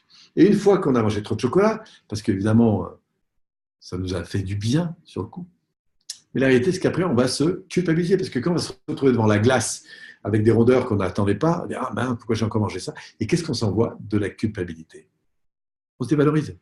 Ça s'appelle des jeux psychologiques, ça. C'est-à-dire que j'ai une partie de moi qui va me condamner, qui va me persécuter. Et vous savez quoi? La persécution, c'est la voie royale pour vous enfoncer. Il n'y a pas mieux. C'est-à-dire que, je vous le dis tout cash, la voie royale pour pourrir votre vie et vous faire une vie de merde, excusez-moi le terme, hein, je suis un peu violent, mais c'est pour marquer vraiment le message, c'est de vous dévaloriser, c'est-à-dire de vous plaindre. Soit de vous-même, soit des autres, soit de vos enfants, soit de votre mari, soit que ça. Quand vous êtes dans la plainte de votre histoire ou de ce que vous vivez maintenant ou du futur, sachez-le, pour nous, c'est l'alerte rouge. Ça sonne de partout pour quelqu'un qui est un peu formé. Mais quelqu'un qui n'est pas formé, c'est naturel de se plaindre. Enfin, vous voyez bien la vie pourrie que j'ai. Regardez les enfants, les machins, personne ne m'aime, machin, etc. Ils m'ont tous abandonné, c'est terrible, etc. Voilà. C'est des réalités dans lesquelles vous rentrez, parce que c'est des réalités dans lesquelles vous percevez le monde, vous-même, les autres, le monde, et vous êtes en train de vous créer des réalités différentes, c'est tout. Et ces réalités, elles sont aussi vraies que les autres. Quand je me dévalorisais enfant et que je n'osais même pas toucher quelqu'un parce que je me dis, oula, ça va te déranger, je me crée une réalité, et qui était aussi vraie que celle que j'ai aujourd'hui. Parce que les deux réalités existent. Je peux me dévaloriser ou je peux me valoriser. Je peux dévaloriser les autres ou je peux... Et vous voyez, ce qui est très intéressant, c'est d'observer quelles sont ces attitudes qui me tirent vers le bas, qui me remontent. La première, d'accord? Vraiment, c'est le truc le plus important, c'est que je suis en train de me plaindre. Je suis en train d'expliquer que c'est à cause des autres, etc. Voilà. Alors, après, on est plus ou moins éduqués dans ce domaine. Alors, il y a ceux qui se plaignent, mais franchement, énormément. C'est-à-dire qu'on les entend se plaindre, tu vois. On leur parle, ils sont toujours en train de critiquer les autres. Le monde, bon. Ça, c'est la strate vraiment profonde. Après, on a une autre strate qui est moins évidente à caler. Je vais bien dans la vie de tous les jours, hein, socialement ça va, j'ai un bon boulot, j'ai de beaux enfants, et la majorité du temps, ça va plutôt bien, je m'en tire plutôt pas mal. Sauf qu'il y a des moments, bingo, je me sens pas forcément à la hauteur par rapport aux autres. J'ai un enjeu très important, je confère, oula, est-ce que je vais être à la hauteur? Oui. Et là, c'est plus fin. Vous voyez, les petites voix dévalorisantes, elles ne sont pas aussi marquées. Pourquoi? Parce qu'on est un peu dans du raffinement, si je puis dire, dévalorisant. Donc là, il va falloir, c'est un peu comme un musicien qui apprend. Au début, il apprend des grosses notes, puis après, il repère des choses. Donc ça, c'est l'entraînement qui vous apprend à repérer de plus en plus rapidement les modalités qui vous tirent vers le bas. Voilà, donc je me tire vers le bas parce que je ne prends pas en compte ces aspirations intérieures. Et donc, du coup, je perds en fait mes importants. Je perds mes importants et je suis beaucoup plus conscient. Et il y a une question très simple que vous pouvez poser, c'est est-ce que vous êtes plus capable de relever chez vous des qualités ou plus capable de relever des défauts? La plupart des gens que je croise sont plus facilement capables de relever des défauts chez eux. Ça veut dire qu'ils ont juste besoin de s'entraîner à se revaloriser. Parce que leur inconscient est davantage capable de voir ce qui ne va pas que ce qui va bien. Ce n'est pas un défaut, mais ça veut dire que vous avez de la marge encore et que vous pouvez changer le mindset. Parce que la réalité, les deux réalités existent. Vous avez des défauts et vous avez des qualités. Mais si on n'est pas capable de voir les qualités, eh bien on ne risque pas de progresser. Alors, je ne vous dis pas que plus tard, quand vous commencerez à voir beaucoup vos qualités, les défauts ne seront pas importants à prendre en compte. Et là, ça nous amène au deuxième pilier. Premier pilier, c'était les valeurs, ce qui est important pour eux. Le deuxième pilier, c'est la faculté à orienter votre attention, c'est la pointe du haut, sur ce que vous voulez vraiment. Au fond, de vous dire, si demain, je voulais moins stresser dans tel domaine, imaginons comment ça se passerait. C'est-à-dire, je vivrais quoi? Je serais comment? Imaginez que demain, vous devez rencontrer quelqu'un avec qui c'est un peu tendu. Alors, si vous m'écoutez, vous pouvez penser à une personne avec qui vous sentez que c'est pas... Je vais inviter pour bien sentir le truc. Pensez à une personne que vous aimez vraiment, vous l'appelez A. Et pensez à une personne avec qui c'est un peu plus compliqué, vous l'appelez B. Et quand vous avez les deux personnes en tête, vous pouvez vous dire, tiens, imaginons que dans une heure, je rencontre A, que j'aime beaucoup. Quel effet émotionnel ça fait pour moi? Vous allez voir qu'en général, vous avez le petit centimètre qui remonte, vous allez vous dire, ah oui, tiens, je serais content de la voir ou de la revoir, et ça me ferait vraiment plaisir si elle était là. Si maintenant, vous pensez à la personne B, que vous aimez beaucoup moins, vous dire, ouf, elle est passée du temps ce soir avec cette personne, non, franchement, ça ne m'anime pas. Ce qui veut dire quoi? Ce qui veut dire que votre système nerveux, il est déjà calé, en fonction des expériences que vous avez, sur la manière dont vous allez gérer cette situation si vous deviez la gérer. La première, positive, la deuxième, moins positive. Et vous voyez, ce qui se passe, c'est que le calage dans lequel vous êtes déjà va conditionner vos comportements à un niveau beaucoup plus important que vous voulez. Et nous, ce qu'on pourrait faire, c'est transformer cette relation que vous avez avec cette personne. Et la première chose, si je veux transformer une situation, c'est de commencer par me dire, pensons donc à la situation de B, imaginez que vous ayez un rendez-vous à faire avec cette personne, peut-être pas ce soir, mais demain. Et là, je vous dirais, mais imaginez que ça se passe vraiment bien avec cette personne. Je ne sais pas pourquoi, d'un coup, vous êtes au top avec cette personne. Qu'est-ce que ça transforme dans votre attitude, dans votre manière de parler avec cette personne, dans votre énergie intérieure? Et là, on va commencer à mettre votre focus sur des représentations positives qui seraient au fond ces informations que vous êtes capable de construire dans votre esprit, parce que votre esprit est vraiment puissant, si vous mettez vraiment le focus sur la manière dont ça se passerait si vous étiez au top dans cette situation. Imaginez que demain, votre enfant, alors que vous avez l'habitude, quand vous rentrez dans sa chambre, parce qu'il a laissé le boxon partout, d'hurler, Imaginez que je vous prépare, comme on prépare un sportif de niveau à affronter une situation, à vous mettre au meilleur niveau de vous-même. Qu'est-ce que vous allez changer dans votre posture? Qu'est-ce que vous allez changer dans votre regard? Qu'est-ce que vous allez changer dans votre expression? Qu'est-ce que vous allez changer dans votre ton de voix? Est-ce que vous allez parler plus vite, plus fort, moins fort? Qu'est-ce que vous allez changer dans l'énergie que vous allez communiquer? Et c'est là qu'on commence à créer ce à quoi vous aspirez.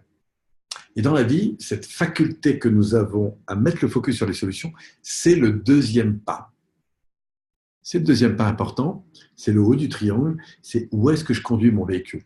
Donc si vous imaginez le triangle autour de vous, vous êtes au centre.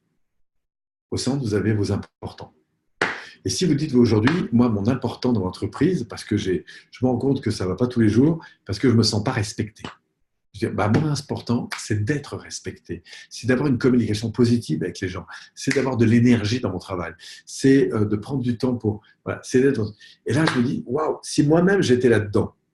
Et là, je me penche sur le devant de mon triangle, de mon véhicule, et je vais mettre le focus, la direction. Vous voyez, c'est le deuxième doigt. Et le deuxième doigt, après avoir vu le top, on va aller voir la direction. Ça vous oriente. Et la deuxième chose que vous avez à faire, si aujourd'hui vous voulez progresser, c'est pas seulement comprendre le pourquoi des problèmes, c'est commencer par vous dire c'est quoi la solution. On va aller mettre le focus, le phare sur ce que l'on veut vraiment. Qu'est-ce que je veux en termes d'énergie? Qu'est-ce que je veux en termes de communication? Qu'est-ce que je veux en termes d'attitude positive? Si j'étais au meilleur de moi-même, je serais comment? Et si moi, en tant que péniste, je vous accompagne, c'est la deuxième chose que je vais faire. Après vous avoir écouté sur ce qui est important, on va aller chercher ce que vous voulez vraiment. Et c'est ce que j'ai fait avec mon garçon tout à l'heure quand je vous expliquais la réorientation. Si ça se passait bien dans ton enfance, qu'est-ce qui se serait passé de différent? Si tes héros t'avaient vraiment animé à ce moment-là. Et là, c'est ce qui touche à sa dimension héroïque, en fait, son héroïsme. Et ça vous rend heureux. Eros, c'est la puissance de la création, c'est la puissance de feu qui est à l'intérieur, parce que tout d'un coup, vous touchez le meilleur de vous-même. Ce qui existe au fond de vous et qui ne demande qu'à se révéler. Ce potentiel que vous pouvez donner et que vous allez apprendre à faire évoluer dans la forme parce que vous savez que c'est ça que vous voulez donner. Mais ce n'est pas parce que tout d'un coup vous l'avez compris que ça va venir du jour au lendemain. Ce n'est pas parce que je vous aurais fait visualiser sur vous au meilleur de vous-même dans les pires situations de stress que ça va gagner. On va s'entraîner. On va incarner ce truc-là. On va travailler sur le geste. On va travailler sur la vie. Il va falloir travailler la forme. Et plus vous allez travailler la forme de l'expression de ce que vous voulez vraiment, plus ça va s'installer. C'est un peu comme si je vous apprenais à marcher sur un fil. Au début, je vais vous faire visualiser le truc. Et après, vous allez vous lancer et vous allez tomber, et vous allez remonter, et vous allez retomber, et vous allez monter, et vous allez retomber encore, et retomber encore. Et vous savez, c'est comme quand vous avez appris à marcher, il vous a fallu plus de 2000 chutes pour commencer à tenir debout. Et bien sur le fil, ça va être la même chose. Et à un moment donné, qu'est-ce qui va se passer dans votre cerveau? Parce que vous allez croire, notamment grâce à la stimulation, parce que ça a de l'ambition pour vous, parce que ça a du sens pour vous, eh bien vous allez commencer à réussir à faire des choses que la plupart des gens ne font pas. Et puis, c'est comme ça que vous allez devenir un champion dans le domaine. Et vous voyez, ce focus, c'est la racine première. On ne peut pas réussir si on ne sait pas où on veut aller. Alors, ce focus, il nous sert à quoi? Il nous sert à rêver notre vie. Au fond, si ça se passait vraiment bien dans 3 ans, dans 5 ans, dans 10 ans, dans 1 an, dans 3 mois, dans 1 mois, et si ça se passait bien demain matin, imaginez que demain matin, vous réveillez en pleine forme, vous seriez comment? Pas du tout de la même façon que si vous dites je me suis couché trop tard, encore une fois, ça va me prendre le chou demain matin, et se répète toujours le même truc. Et là, on a nos automatismes qui sont juste différents. Nous, ce qu'on veut, c'est créer, à partir de ce mindset, cette vision de ce que vous voulez vraiment, eh bien, la réalité à laquelle vous voulez aspirer. Et vous avez le contrôle là-dessus. Ce qui va nous amener au 3e pilier, qui est l'énergie dans laquelle vous êtes. L'énergie, c'est fondamental parce que c'est ça qui va faire toute la différence. Vous avez des gens qui sont capables d'assumer des pressions de dingue, qui sont toujours debout et qui sont toujours en train d'avancer. Vous voyez ça chez tous les sportifs, chez tous les grands gagnants, etc. Ils tombent et ils se relèvent. Qu'est-ce qui fait qu'ils se relèvent? C'est qu'il y a de l'énergie. Et pourquoi il y a de l'énergie? Parce qu'il y a 2 composantes. La première, c'est qu'il y a un but. Et la deuxième, c'est qu'il y a des valeurs qui sont nourries derrière ça. Je veux donner, comme mentionnait Christiane, j'interviens dans pas mal d'endroits, et notamment dans des lieux parfois où il y a des stress très, très importants. Et je me souviens d'une intervention que j'avais faite, notamment pour un SAMU. Je fais un travail d'accompagnement des équipes. C'est que les SAMU, les services d'urgence dans les centres hospitaliers, c'est les endroits où, peut-être les endroits où on voit le plus de misère, en fait, qu'on voit arriver des gens dans des états de dingue.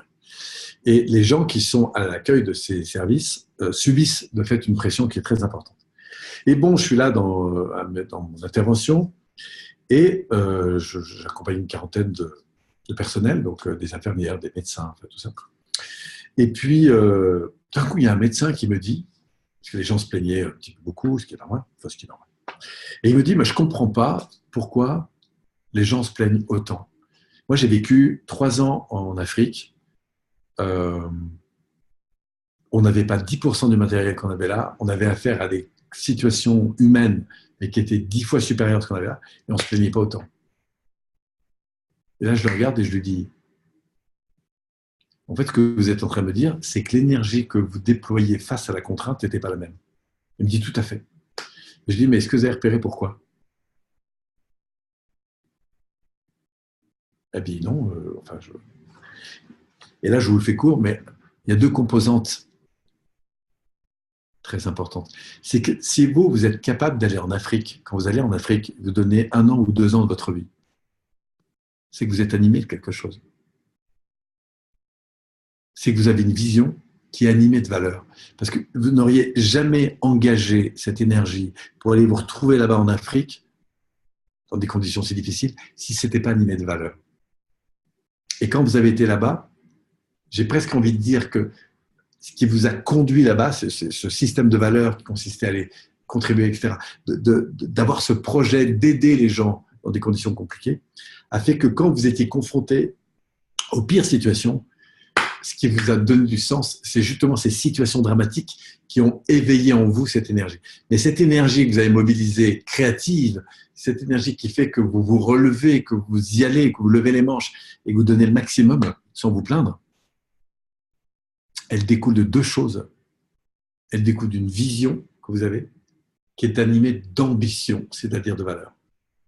Et parce que vous avez en vous une vision qui est en phase avec vos aspirations, alors du coup, vous êtes en mission. C'est-à-dire que vous êtes animé de quelque chose qui a du sens pour vous. Que vous soyez un professeur qui intervient dans des quartiers difficiles, j'en ai croisé encore 2 la semaine dernière, qui interviennent dans des causes et qui sont animés d'un truc. Il dit oui, c'est dur, mais jamais je quitterai cet environnement parce que c'est là que ma place elle est. Et qu'est-ce qui se fait? C'est que ces gars-là, ils sont capables d'avoir une créativité. Enfin, il y avait une femme et un homme. Ils étaient capables d'une créativité de dingue parce qu'ils sont animés de quelque chose qui a du sens pour eux. Donc, l'être humain peut être plus heureux à faire la grève de la faim parce que agir de la sorte, ça répond à des aspirations que dans le meilleur des restaurants. C'est vous dire à quel point ce système de valeurs et cette vision, c'est vraiment des axes extrêmement puissants pour avancer. Et quelqu'un qui est déprimé est exactement à l'inverse. C'est-à-dire qu'il n'a plus de valeur, il ne sait plus à quoi donner ce ouais, et c'est éteint devant. Il n'y a plus de phare, il n'y a plus d'ambition. Il a décroché. Vous savez, l'espoir fait vivre, mais quand l'espoir s'éteint, tout s'écroule. Et c'est ça que je veux vous montrer, c'est qu'il nous faut, au centre des valeurs, il nous faut une vision, ça peut être un rêve, une vision, des projets ou des objectifs, mais qui soient en phase avec nos valeurs. Et de là découle cette énergie fantastique qui est à l'intérieur de nous, qui est une énergie créatrice, qui va nous faire toucher nos héros, en fait, notre héroïsme, notre héroïne intérieure, c'est-à-dire cette énergie qui est capable d'être mobilisée pour abattre des montagnes, qui va donner du sens et qui va faire que on ose. Quand vous avez décidé de faire des enfants, heureusement, vous n'étiez pas confronté à toutes les difficultés que ça allait confronter, mais parce qu'il y avait quelque chose de plus fort que vous, qui était cette ambition d'avoir, voilà, de mettre d'abord quelqu'un au monde et puis de l'éduquer. Et puis après, vous avez dit, bon, ben, non. Et aujourd'hui, vous avez des difficultés, mais comme c'est très important que votre enfant y grandisse, et ben, face à ça, vous allez tout décrocher pour ça. Parce que ça a du sens pour vous. Et quand notre médecin, après 2 ou 3 ans, a eu le sentiment de faire un peu le tour des choses, eh bien, sa vision s'est un peu appauvrie. il ne s'est plus retrouvé de la même façon dans les valeurs. Donc, qu'est-ce qu'il a fait naturellement? Il a décroché. Il s'est mis un peu en démission. Et du coup, il a orienté sa vie sur autre chose qui était plus important. Il a eu fait son temps, etc. Et d'autres choses plus importantes sont nées. C'est parce que son système de valeurs a évolué. Et en tout cas, il a mis son focus sur d'autres choses et puis il a réorganisé sa vie autrement. Et c'est vrai que la référence qu'il avait quand il se retrouve dans cet hôpital où les gens se plaignent, alors qu'il y a un matériel, il y a un environnement, etc. Et il me dit, mais je ne comprends pas qu'il y ait autant de souffrance du monde, alors que moi j'ai été dans des pays où c'était. En fait, la souffrance du monde, elle n'a rien à voir avec le niveau de confort dans lequel on est. Elle a à voir avec le sens qu'on donne à ce qui nous arrive. Et quand devant, il n'y a plus de projets qui nous animent, ou peu de projets qui nous animent, et pas de vision, et encore moins de valeur, qu'est-ce que vous voulez que vous fassiez? On décroche. On se dit, qu'est-ce qu'on fout là? Alors, il ne faut pas croire que les valeurs et la vision, c'est un truc comme ça qui est constant. C'est quelque chose qui se travaille, qui se nourrit. C'est comme une plante. Et du coup, cette énergie, elle monte et elle descend. Quand vous réveillez le matin, et ça vous arrive à tous, vous n'avez pas besoin de la PNL pour ça, mais parce que vous avez une belle journée, que vous avez des gens qui vont venir, vous allez faire du ski ou je ne sais pas quoi, vous êtes animé. Vous avez dit, tiens, je vais dormir. Et puis finalement, à 7 heures du matin, vous avez les yeux grands ouverts, il fait beau, vous avez envie de bouger, vous avez envie de voir votre famille ou je ne sais pas quoi. Et là, tout d'un coup, il y a dans votre esprit un avenir court terme avec des visions de choses qui vous animent et qui répondent à votre système de valeurs. Donc, du coup, l'énergie, elle monte. Et alors que vous étiez dit, quand vous étiez la veille encore, tiens, je vais en profiter pour dormir, et en fait, vous n'avez aucune envie de dormir. Parce que tout d'un coup, vous éveillez une vie qui a plus de sens. Il va être 22h30, j'ai encore une énergie de dingue. Pourquoi? Probablement parce que ça m'anime encore de faire partager tout ça. Vous voyez, si je reviens en synthèse, des valeurs, une vision et une énergie qui va découler. Et après, cette énergie, elle va complètement métamorphoser, et là on arrive au troisième angle, ma relation à l'environnement. Ma relation à l'environnement, c'est quoi? C'est les interactions dans lesquelles je suis en permanence, dans lesquelles vous êtes avec votre conjoint, avec vos enfants, si vous en avez, avec votre environnement, vos voisins, avec les gens que vous avez croisés dans le bus ou dans votre voiture ou à l'arrivée de votre entreprise ou dans n'importe quel magasin. Cette énergie qui émane de vous, elle est soit attractive, soit pas. Sourire aux gens, ça fait une énorme différence. Pas seulement chez les gens, mais chez vous aussi. Être heureux. Donc, si vous êtes animé de cette énergie intérieure, du coup, les gens le sentent. Vous devenez attractif, vous devenez aimant. À force d'aimer les gens, vous devenez aimant. C'est-à-dire que les gens, vous les attirez. Si maintenant, vous inversez l'aimant, vous mettez en polarité négative, vous vous repoussez. Voilà, tout simplement. Et donc, nous, ce qui nous intéresse dans l'interaction relationnelle, c'est de rendre compte que ce n'est pas ce qu'on raconte, ce n'est pas le contenu de ce qu'on dit qui est important, mais c'est les modalités avec lesquelles on va interagir. Et ces modalités, parfois, elles nous aident à nous rencontrer dans notre différence et parfois, elles nous empêchent de ça. Pourquoi? Parce qu'il y a le phénomène émotionnel qui nous freine un peu. Quelques éléments clés que je peux vous donner et qui sont pour vous des alertes que vous pouvez relever et que vous verrez dans tous les conflits. Très souvent, c'est que face aux conflits, surtout avec les gens qui me sont proches, je pense aux conjoints, à mes enfants, etc., c'est que face à la différence de point de vue, divergence de point de vue à l'opposé, eh bien, je vais commencer par affirmer mon point de vue. Mais non, je te dis que c'est comme ça. Mais non, oui, j'affirme. Mais non, arrête de faire ça. Je vais te dire comment ça marche. Et je suis en train d'expliquer à l'autre ce qu'il devrait faire. En fait, vous voyez, je suis en train de dicter ma réalité. Et ça peut aller plus loin si j'ai le pouvoir, en tant que manager, en tant que parent, en tant que professeur, en tant que je sais pas quoi. Eh bien, j'ai carrément le pouvoir de dire, c'est comme ça que ça va se passer, point barre. C'est moi qui décide. Okay? Quand tu me fermes cette télé, tu vas te coucher, tu m'écoutes très vite. Oui, ça, c'est de la directive. C'est... en fait, les directives, on dicte sa loi. Et si on pousse très loin, on arrive dans la dictature, c'est-à-dire la condamnation. Ça, c'est un mode de rapport. Le deuxième que vous avez, donc le premier réflexe, c'est de dicter ça. Le deuxième, face à des situations qui sont compliquées, c'est que vous allez avoir un effet émotionnel qui va venir accompagner vos comportements. C'est-à-dire que vous allez commencer à faire ce qu'on appelle des généralisations. Un, vous allez affirmer. Deux, vous allez faire ce qu'on appelle des généralisations. C'est-à-dire que, en gros, vous allez dire, de toute façon, avec toi, c'est toujours pareil. Pourquoi? Parce que votre système limbique, c'est-à-dire émotionnel, il va venir renforcer votre perception. vous affirmez votre perception, vous la communiquez.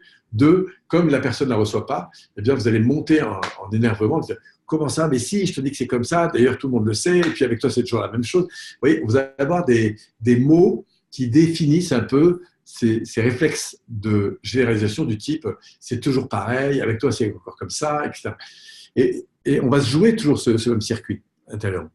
Pourquoi? Parce qu'il y a un phénomène émotionnel qui me rallie aux situations que j'ai déjà vécues du même ordre. Ça s'appelle des effets de généralisation. Et puis après, vous en avez un troisième dans la relation, c'est que vous allez manifester une attitude de rejet. Ça va commencer par regarder en l'air, c'est pas possible. Et ça, c'est une attitude de rejet. Ça va être de croiser les bras, de reculer, manifester de l'opposition, etc. Et ces trois réflexes vont vous mettre en difficulté la plupart du temps. 1, d'affirmer. 2, de généraliser. Et 3, de manifester une posture de rejet. Et les réflexes qu'il faut absolument changer si vous voulez gagner en efficacité, alors tout ça, ça s'apprend, je vais quand même vous les donner, c'est que vous allez passer de l'affirmation à la question. C'est plus de dire mais non, mais si, mais non, mais si, c'est tiens, quand tu dis ça, en fait, qu'est-ce que tu veux dire exactement? Et là, pour le coup, au lieu d'aller dans la généralisation, on va aller dans de la précision. Enfin, qu'est-ce qui t'amène à penser ça? Tu penses que ce photocopieur, c'est pas une bonne idée de le changer? Ok, moi je pense que si, mais toi tu penses que non. Ok, très bien. Sur quoi tu te bases en fait pour dire ça? Vous voyez, je vais poser des questions avec un véritable intérêt à comprendre en fait ce qui mobilise. Et vous allez voir que derrière toute défense de propos, quand des personnes défendent une idée, c'est pas l'idée qu'elle défend, c'est le sentiment qu'elle a à l'égard de l'idée. Et c'est pour ça que ça va être important d'écouter. C'est fondamental. Qu'est-ce qui se passe pour toi à cette idée de vouloir à tout prix faire ça? Quand tu affirmes ça, qu'est-ce qui se passe pour toi? C'est quoi que tu ressens? Et ça, là, on va rentrer dans ce qu'on appelle, nous, de l'écoute active, c'est-à-dire entrer dans la conscience de ce que la personne vit, V-I-S-L-V, V-I-T, là, pour le coup. Qu'est-ce qu'elle vit intérieurement, en fait? Qu'est-ce qu'elle vit émotionnellement? Et à partir de là, on va reconnaître ça. Ça ne veut pas dire qu'on est d'accord, on est en train de reconnaître ce que la personne vit. Ça me donne la chose suivante. J'ai un enfant qui est devant la télévision, il est 9h30 du soir. Je lui dis, tiens, est-ce que tu veux bien éteindre la télé et te coucher? Réponse, non. En général, le réflexe, c'est, écoute, je t'ai demandé de l'éteindre, donc tu l'éteins. Ok.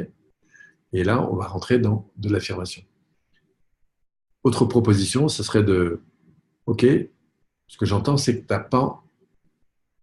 ce que j'entends, c'est que pour l'instant, tu ne veux pas éteindre la télé, c'est ça? Et que même si je te laissais un quart d'heure de plus, ce serait super.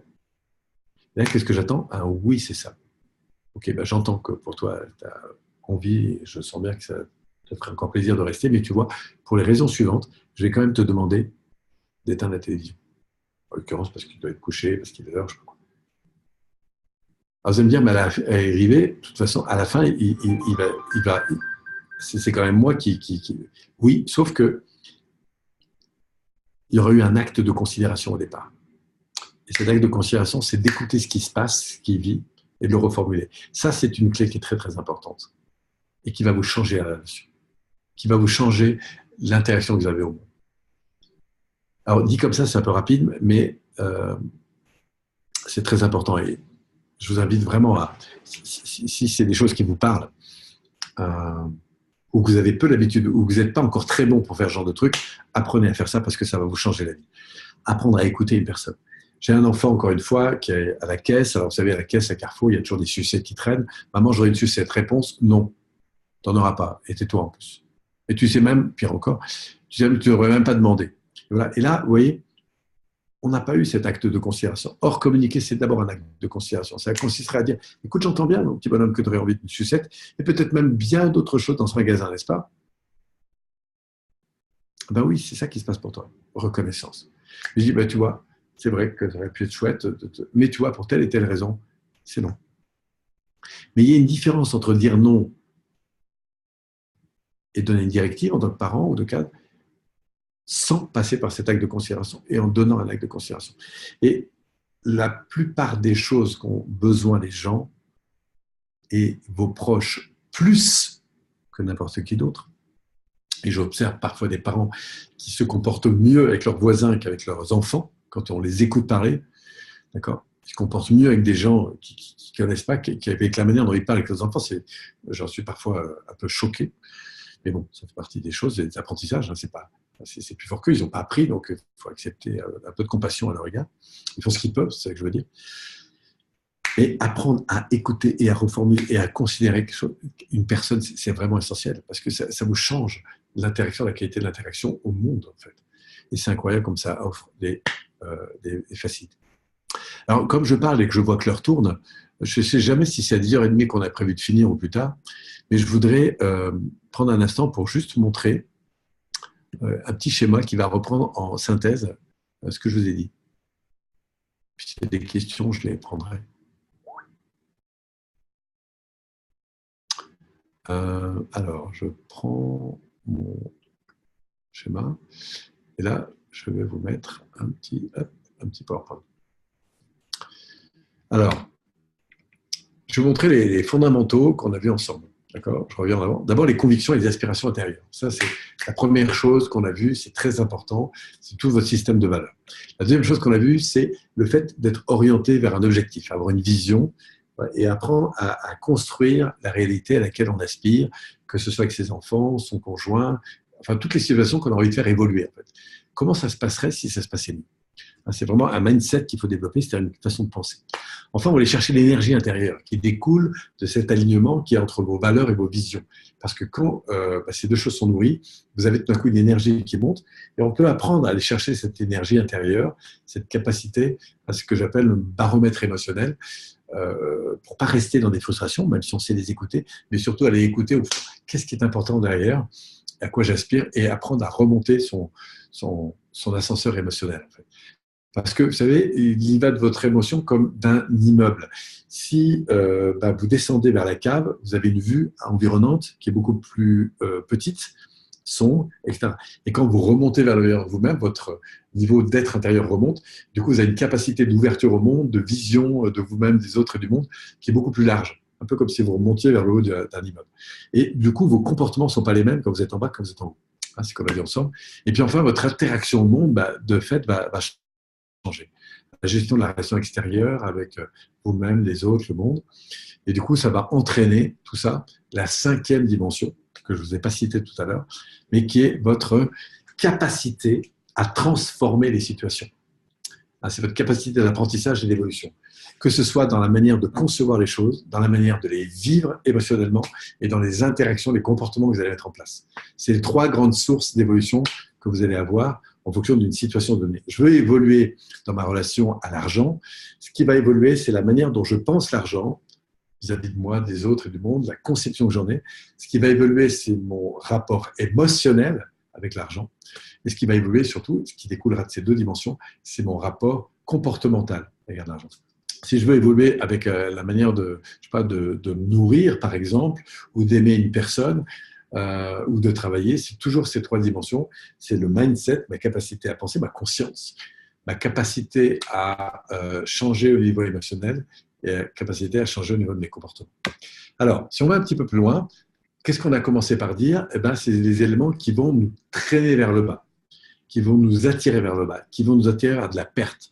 C'est d'abord l'ignorance de mes aspirations. On peut les perdre à un moment donné, c'est pas grave, mais le plus urgent, c'est de dire, tiens, qu'est-ce qui est important dans ma vie?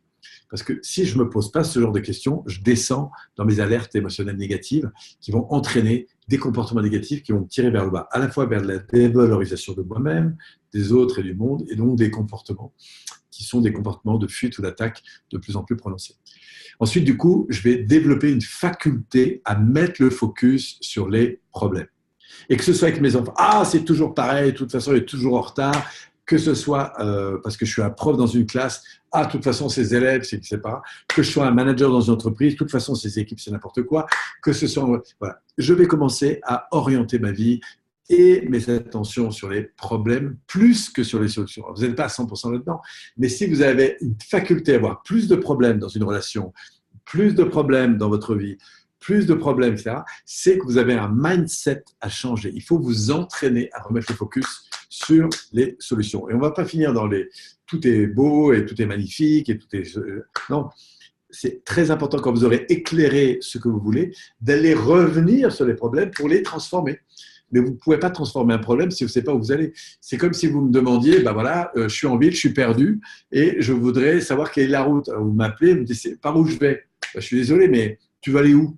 Si vous ne savez pas où vous voulez aller, je ne peux pas vous expliquer par où il faut passer. Vous voyez, en gros, c'est ça. Donc, pour avoir des focus solutions, eh ben, il faut commencer à se dire à quoi on aspirerait. Si je reste focus problème, je vais entretenir des états internes négatifs. Ça, c'est garanti. Et vous allez même développer des facultés, être de plus en plus dans la peur, de plus en plus dans la colère, de plus en plus dans la tristesse. Et donc, du coup, à vous dévaloriser, vous-même, les autres, le monde, peu à peu, à petit feu, et de manière de plus en plus stratégique. Et il y a des gens qui sont excellents pour se dévaloriser de plus en plus. Et du coup, vos interactions avec le monde eh bien, seront sous des modes de rejet ou d'accusation, c'est-à-dire de victimisation, de fuite ou d'attaque. Et vous allez devenir un expert là-dedans, sans même l'avoir décidé. Parce que l'univers qui vous aime va vous entraîner, simplement parce que vous n'avez pas éclairé vos aspirations. Vous n'êtes pas dans de la vie, vous allez aller vers de la destruction et va vous développer de l'intelligence à la destruction. Et c'est avec beaucoup d'intelligence que vous allez accuser les autres, vous-même, les autres, le monde, vos enfants, vos patrons, la société, en expliquant que de toute façon, le monde est pourri, et que, etc. Vous allez devenir, d'ailleurs un champion de la destruction. Moi, dans les quartiers difficiles, ça s'appelait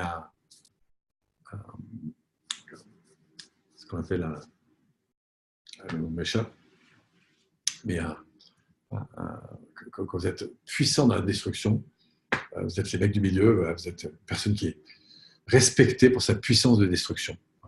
Ça porte un nom, ça m'a échappé, mais voilà. Donc j'existe à travers, mais en même temps je suis blindé de peur, et comme je suis tellement peur, je développe en permanence des stratégies de protection excessives. Voilà. Et malheureusement, ça vous enterre. D'accord ? Heureusement, on n'est pas à 100% là-dedans, je l'espère en tout cas. Mais nous, ce qu'on veut, c'est inverser, parce que là, évidemment, les pressions extérieures vont devenir plus grandes. Nous, ce qu'on veut, c'est de revenir vers l'inspiration. Et c'est ce qu'on a vu ensemble, c'est revaloriser. Qu'est-ce qui est au fond ? Et là, quelle que soit la chute dans laquelle j'ai été, ce sera toujours la même chose pour moi, c'est revenir vers qu'est-ce que ça vous révèle d'important dans votre vie ? Là, si vous étiez plus heureux, inspirez, souriez et dites-moi ce que vous connectez intérieurement. Voilà. Même le type qui veut se suicider, c'est un acte de courage de se suicider, de se jeter du 20e étage pour se suicider. S'il est capable d'aller si loin, ça demande beaucoup de courage, c'est parce qu'il est tellement inhibé par la souffrance intérieure qu'il peut mettre un frein. Et demandez-lui au fond, si tu fais ça, qu'est-ce que tu vas aller toucher derrière ? Au début, il va commencer par vous dire, je vais arrêter de souffrir. Et derrière ça, tu veux toucher quoi ? Je veux que le monde me foute la paix. En fait. Et ben voilà, on vient d'allumer un réverbère. Au fond, derrière ta souffrance, ce qui se passe, c'est que tu voudrais juste retrouver un peu plus de paix. Oui, c'est ça. Et imagine qu'on retrouve un peu plus de paix dans ta vie. Juste un peu. Ce serait dans quel domaine, par exemple ? Et là, on va s'orienter vers le but. Si ça se passait un peu mieux, ta vie, juste un peu mieux, ça se passerait comment ? Et au fond, quand tu dis que tu veux te suicider, finalement, c'est pas pour te suicider. C'est pour retrouver ça, un peu plus de paix. Et s'il y avait des solutions pour avancer ? Et au fond, ouais, mais tu comprends, j'ai tout essayé. Enfin, si ça se passait mieux, ça se passerait comment ? Et si vous saviez le nombre de personnes qu'on a redressées comme ça, simplement parce qu'on les a réaxées sur un avenir qui les anime vraiment, sur ce qu'ils veulent vraiment, sur ce qui serait mieux pour eux. Et ensuite, qu'on les aide à aller chercher des ressources intérieures, qui vont arriver d'ailleurs, parce qu'elles sont là en arrière-plan. De la même façon qu'ils ont des ressources pour s'autodétruire ou se faire la guerre, ils ont des ressources pour s'aimer, pour grandir, pour croître, pour grandir en fait. Et quand je vois dans ces pays, j'écoutais les informations, je passe en Israël, pour en arriver à de telles situations de destruction, il faut être vraiment animé de peur et de haine et de choses comme ça pour donner du sens au fait d'aller tirer sur... Enfin, bref.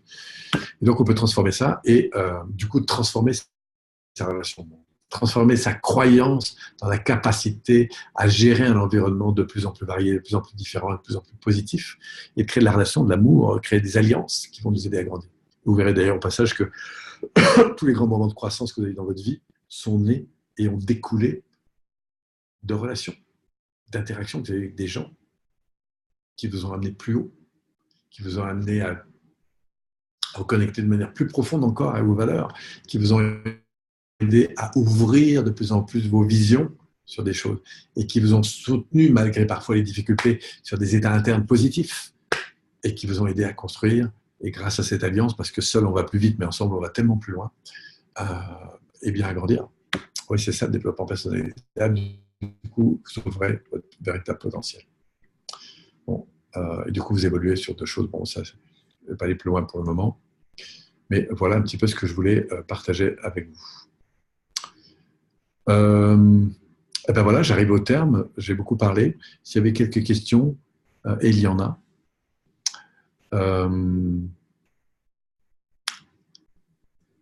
Christiane, tu es encore là? Oui, oui, je suis toujours là. On Parti. avait, on avait une question de Christine notamment. Oui. Elle disait, suivant que notre mode de fonctionnement soit en lien avec le visuel, l'auditif, le kinesthésique, etc., la réaction n'est pas la même. Alors, ce n'est pas lié au visuel, auditif ou kinesthésique, c'est lié, alors si tout ça se complète, c'est lié à la manière dont on va interpréter les choses. Mais en fait, pour comprendre mon environnement,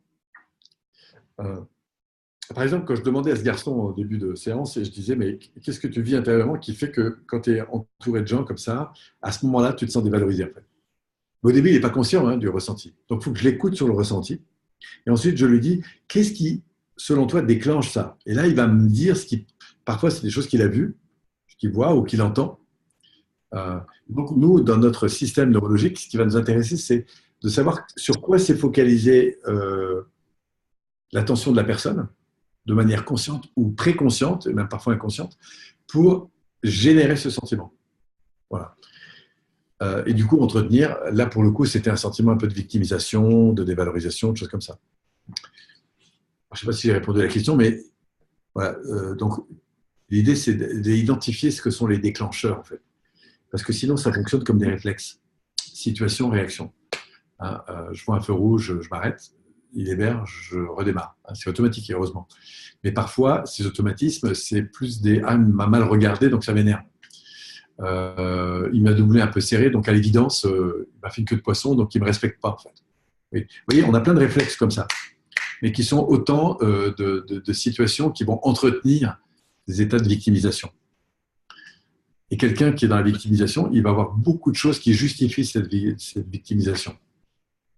Il va faire ce qu'on appelle des distorsions, c'est-à-dire qu'il va interpréter la réalité d'une manière telle qu'il va renforcer son système de croyance, en fait. Je vous donne un exemple. Vous avez deux personnes qui sont sur scène. C'est la première fois qu'elles parlent en public. La première est dans des croyances négatives, c'est-à-dire en gros, ce qui se passe dans son système intérieur, c'est « oulala, est-ce que ce que je vais dire va intéresser les gens est-ce que est-ce que je suis suffisamment préparé enfin voilà, il y a beaucoup de doutes, de peurs et donc un peu de dévalorisation. Et donc, imaginez qu'il y ait deux personnes qui, dans la salle, regardent cette personne en riant. Ben, vous aurez vite compris que la personne va tout de suite voir le premier qui sort, le type qui croise les bras qui recule, celui qui est en train de rire, etc. Et comment il interprète ça, évidemment? Ben, dans sa tête, ça vient justifier qu'effectivement, il n'est pas bon.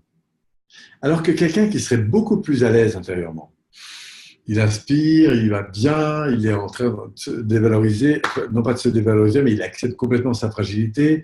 Il dit waouh, les gens sont là parce qu'ils sont curieux de m'écouter, de m'entendre, etc. Et même à la limite, si je dis 2-3 bêtises, ça va juste les rassurer. Ben, il est clair qu'il n'interprète pas du tout la réalité de la même façon. Et s'il voit deux personnes, les mêmes personnes qui sont en train de rire, ben, il dit ah, tiens, ils sont en train de rire, ben, ils sont joyeux, je ne sais pas quoi, ils sont en train de se présenter, etc. Mais il n'est pas du tout dans la même distorsion des informations. Ce phénomène de distorsion, c'est la capacité qu'on a à adapter une réalité externe à nos sentiments internes. En d'autres termes, quand vous êtes dans un vrai coup de foudre d'une personne, vous faites une sacrée distorsion positive. Tout ce qui, même ce qui serait des défauts pour les autres, chez elle, ça devient des grandes qualités. Voilà, ça, c'est votre facteur de distorsion qui fait ça. Voilà, donc, quelqu'un qui est dans la victimisation, bah, du coup, il a un facteur de distorsion dévalorisant qui est beaucoup plus élevé. Voilà, je sais pas si je peux apporter un peu plus de précision à la chose. Oui, merci. On a ici Frédéric qui nous dit, et quand on est trop sensible et que Oui. beaucoup de choses nous affectent, comment se protéger ou comment devenir plus fort ou moins sensible? Merci. Alors, c'est intéressant la question, merci Frédéric, parce que quand on est trop sensible, eh bien, on se rend compte que tout nous affecte. On est exactement dans ce qu'on a évoqué tout à l'heure. C'est-à-dire que comme je descends dans beaucoup de sensibilité, alors, il y a deux façons de vivre la sensibilité. Soit je suis bien avec, et donc mon rapport à l'émotion va devenir constructif, aimant et constructif. En d'autres termes, je suis sensible, je me mets à pleurer pour pas grand-chose, mais je suis bien avec ça. Ah ben moi, tu sais, je suis un être émotionnel. Et donc, du coup, eh bien, comme je suis bien avec ça, eh ben, du coup, mon rapport à la sensibilité est beaucoup plus positif. Et je me sens la permission d'exprimer les choses. Et d'ailleurs, curieusement, on va voir que la sensibilité va être de moins en moins envahissante. Soit je suis hypersensible, mais je suis pas bien avec ça. Auquel cas, qu'est-ce qui va se passer? Je vais me sentir dérangé, pas bien, je vais piquer un phare, etc. Et je vais me sentir de moins en moins à l'aise avec ça. Et ça va venir amplifier ma sensibilité. Parce qu'il y aura un risque majeur, comme quelqu'un qui bégaye, s'il n'est pas bien avec son bégaiement, bah, évidemment que dès qu'il est en état de stress, ça devient de plus en plus important. Et si maintenant il commence à rire de ça, à jouer avec ça, à se sentir parfaitement drôle avec ça, ben on va s'apercevoir qu'il va avoir toujours un talent pour bégayer s'il a envie de le faire, mais qu'en fait, dans sa réalité, il va beaucoup moins bégayer. Pourquoi? Parce qu'il sera beaucoup mieux. Donc, pour répondre à la question de Frédéric, la première chose, c'est d'abord aimer cette sensibilité. Ça, c'est la première chose à faire. Et la deuxième, se dire, mais au fond, si j'étais mieux en moi, si au fond ça se passait mieux, qu'est-ce que je ressentirais de différent? Juste poser cette question. Dans certains contextes, si j'étais mieux, c'est-à-dire pas forcément moins sensible, mais si ce que je ressentais était plus. Voilà. Et du coup, au lieu d'être. Ça, c'est une possibilité, c'est de dire, tiens, à quoi j'accéderais intérieurement, en fait. Et du coup, on aiderait Frédéric un peu en l'orientant sur ce qu'il est capable de voir. Donc, pour l'aider, si je voulais l'aider, Frédéric, je lui dirais, tiens, imagine la prochaine fois où tu es dans une situation dans laquelle cette sensibilité est un peu extrême. Imaginons une réunion, par exemple, où il se sent un peu sensible dès que. Voilà. Je dis, tiens, imagine que tu sois au mieux là-dedans. Qu'est-ce qui changerait en fait? Qu'est-ce que tu ressentirais de différent? Il va me dire, peut-être j'aurais plus d'assurance. Je dis, ok, si tu étais plus dans l'assurance, tiens, ferme les yeux, inspire, souris et connecte ça. Ressens ce truc-là. Si tu avais vraiment plus d'assurance, et pour t'aider à retrouver plus d'assurance, je vais lui dire, tiens, maintenant que tu commences à ressentir ce que c'est que pour toi l'assurance, souviens-toi de moments dans lesquels tu as été vraiment dans cette assurance. Et on l'aiderait à faire du développement neurosensoriel, c'est-à-dire aller retrouver cet état interne physiologique, se mettre dans une posture physiologique, se mettre dans un état énergétique. Enfin bref, il y a plein de choses à faire pour l'aider à réancrer, à reconsolider cette fibre émotionnelle qu'il appellerait confiance, qu'il appellerait apaisement, qu'il appellerait sérénité, qu'il appellerait ce qu'il veut en fait. Voilà, pour l'aider à reconnecter à cette dimension, parce que cette dimension, il l'a autant que le reste. Sauf que euh, encore une fois, toutes les réalités émotionnelles, nous les avons en nous, mais pour y accéder, il faut s'entraîner. C'est un peu comme un muscle. Si je le renforce, ben j'ai la puissance qui est là. Et émotionnellement, on appelle ça, pour moi, de l'entraînement neuro-émotionnel, hein, c'est-à-dire apprendre à installer en nous des états internes qui soient au contraire plus en rapport avec ce qu'on aspire. Mais la sensibilité, c'est vraiment une belle chose à partir du moment où on commence à l'aimer. Merci, merci pour cette précision. On a des remerciements de Christine pour avoir répondu à sa question. Et elle rajoute, les interprétations dépendent aussi de notre histoire personnelle. Ah, J'imagine. complètement. Mm. Ah, complètement. C'est-à-dire, encore une fois, l'évaluation que je fais des choses, mes croyances, hein, on avait parlé d'ailleurs, on avait fait une soirée sur les croyances ensemble, là, sur deux webinaires, je crois, je sais plus, il y a un an. Et j'expliquais que bah, la croyance, c'est un ressenti. Et le ressenti, il découle d'une interprétation. Sauf que je n'ai pas conscience du mode d'interprétation dans lequel je suis. Et bah, il est clair que les références que j'ai eues, si elles ont été compliquées, et ben, du coup, j'ai une manière de réagir en X, Y. X, c'est encore une fois le déclencheur externe. Y, c'est la réaction que j'ai interne. Il y a ce qu'on appelle, nous, des ancrages qui sont restimulés, en fait. Donc, si j'ai beaucoup été dévalorisé, il faut que j'apprenne à transformer un peu le millefeuille. Ce que j'appelle le millefeuille, c'est toutes ces expériences qui sont en arrière-plan et qui conditionnent ma réalité d'aujourd'hui. Magnifique. Bon, Il y a beaucoup voilà. de questions dont tu as finalement répondu pendant le courant de la conférence, donc qui s'annulent. Je crois qu'on arrive gentiment au terme de cette très belle soirée. Merci, sincèrement, merci Polo. Je pense pouvoir dire que tu nous as offert des outils vraiment précieux et aussi des moments d'émotion. Ouais. Et bon, vraiment, je le réitère, mais merci de vrai pour le mieux-être dans le monde. Merci aussi pour ta générosité, ton enthousiasme. C'est toujours des valeurs incroyables qu'on retrouve chez toi. Merci à vous, chers auditeurs, d'avoir partagé votre précieux temps avec nous. Christiane, Je t'en prie. est-ce que tu me permets de proposer une chose Je t'en prie. Vu du nombre de personnes qui sont éventuellement en ligne encore, mais c'est de me dire, moi j'aime bien faire ça à la fin, c'est proposer aux gens de me dire en 1, 2 ou 3 mots maximum, quel est le truc qu'ils ont retenu, parce que c'est une façon, pour moi, intelligente quand on a suivi un cours ou quoi que ce soit d'ailleurs. Moi, je fais ça régulièrement. Je vais dire, quelles sont les 3 choses que j'ai retenues? Alors, je ne vous en demande pas 3, mais de dire une chose que vous avez retenue dans cette soirée qui peut vraiment vous être utile, en fait, dont vous sentez que si vous l'appliquez, ça peut faire une différence. Ou en tout cas, une chose que vous avez entendue qui vous a marqué. S'il y avait une chose, ce serait plutôt quoi?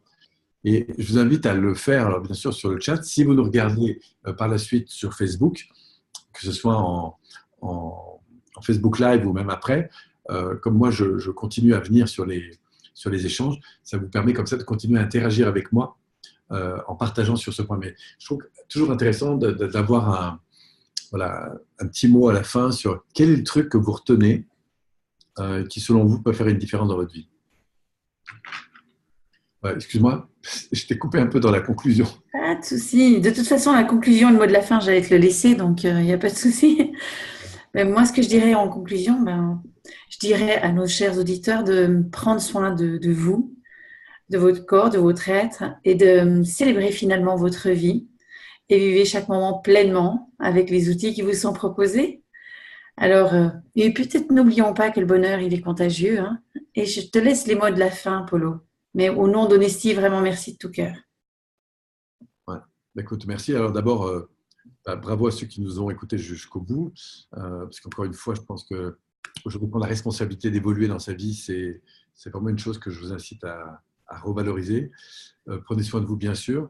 Et puis, je veux aussi te remercier, enfin, toi, évidemment, avec Laurence, pour toute cette énergie que vous avez mis dans Honesty, parce que c'est des heures et des heures d'investissement, de vidéos, de choses comme ça. Et tous ceux qui nous écoutent, si vous ne connaissez pas Honesty, il faut absolument aller découvrir ce site qui vous propose un programme de fou, en fait, avec des intervenants remarquables. Il y a une diversité d'intervenants avec, moi je me souviens de ces moments de tournage, de la richesse incroyable de se concentrer d'intervenants. Il y a des choses sur bien sûr la gestion du stress, abordées sur tous les angles, que ce soit au niveau physique, énergétique, émotionnel, mental, spirituel. C'est vraiment très très riche. Il y a des choses sur la relation. Enfin, bon, c'est extrêmement riche. Et quelle serait, juste une question, Christiane, s'il y avait un produit phare que tu inviterais les gens à découvrir, pour ceux qui nous écoutent chez Honesty, selon toi, qui a été peut-être le plus vendu, ou à toi, quel serait le produit? Améliorer ma confiance, parce que c'est vrai que la confiance, on le sait. J'avais dit pourtant que c'était les mots de la fin. Mais la confiance, on le sait, c'est... Eh bien, si on a aujourd'hui la chance de pouvoir dire, la chance, de pouvoir dire qu'on a assez de confiance, alors c'est qu'on reste trop dans sa zone de confiance ou de sa zone de confort et que la vie va bientôt venir nous secouer. Donc, j'inviterai plutôt peut-être les gens à sortir un peu de la zone de confort, à prendre une nouvelle langue, faire quelque chose qu'ils ont toujours rêvé de faire, aller chercher les inspirations et ils verront vite que la confiance finalement, eh bien, ce qui était acquis finalement est peut-être à revoir, à refaire et voilà, des outils sont toujours précieux. Donc, voilà, je resterai sur la confiance. Eh ben, génial. En tout cas, voilà, si vous nous écoutez encore, allez voir sur Nesti, il y a vraiment un contenu de fou grâce à ces belles personnes qui sont Laurence et Christiane. Merci à vous. Namasté. Au revoir. Et merci à Jérôme.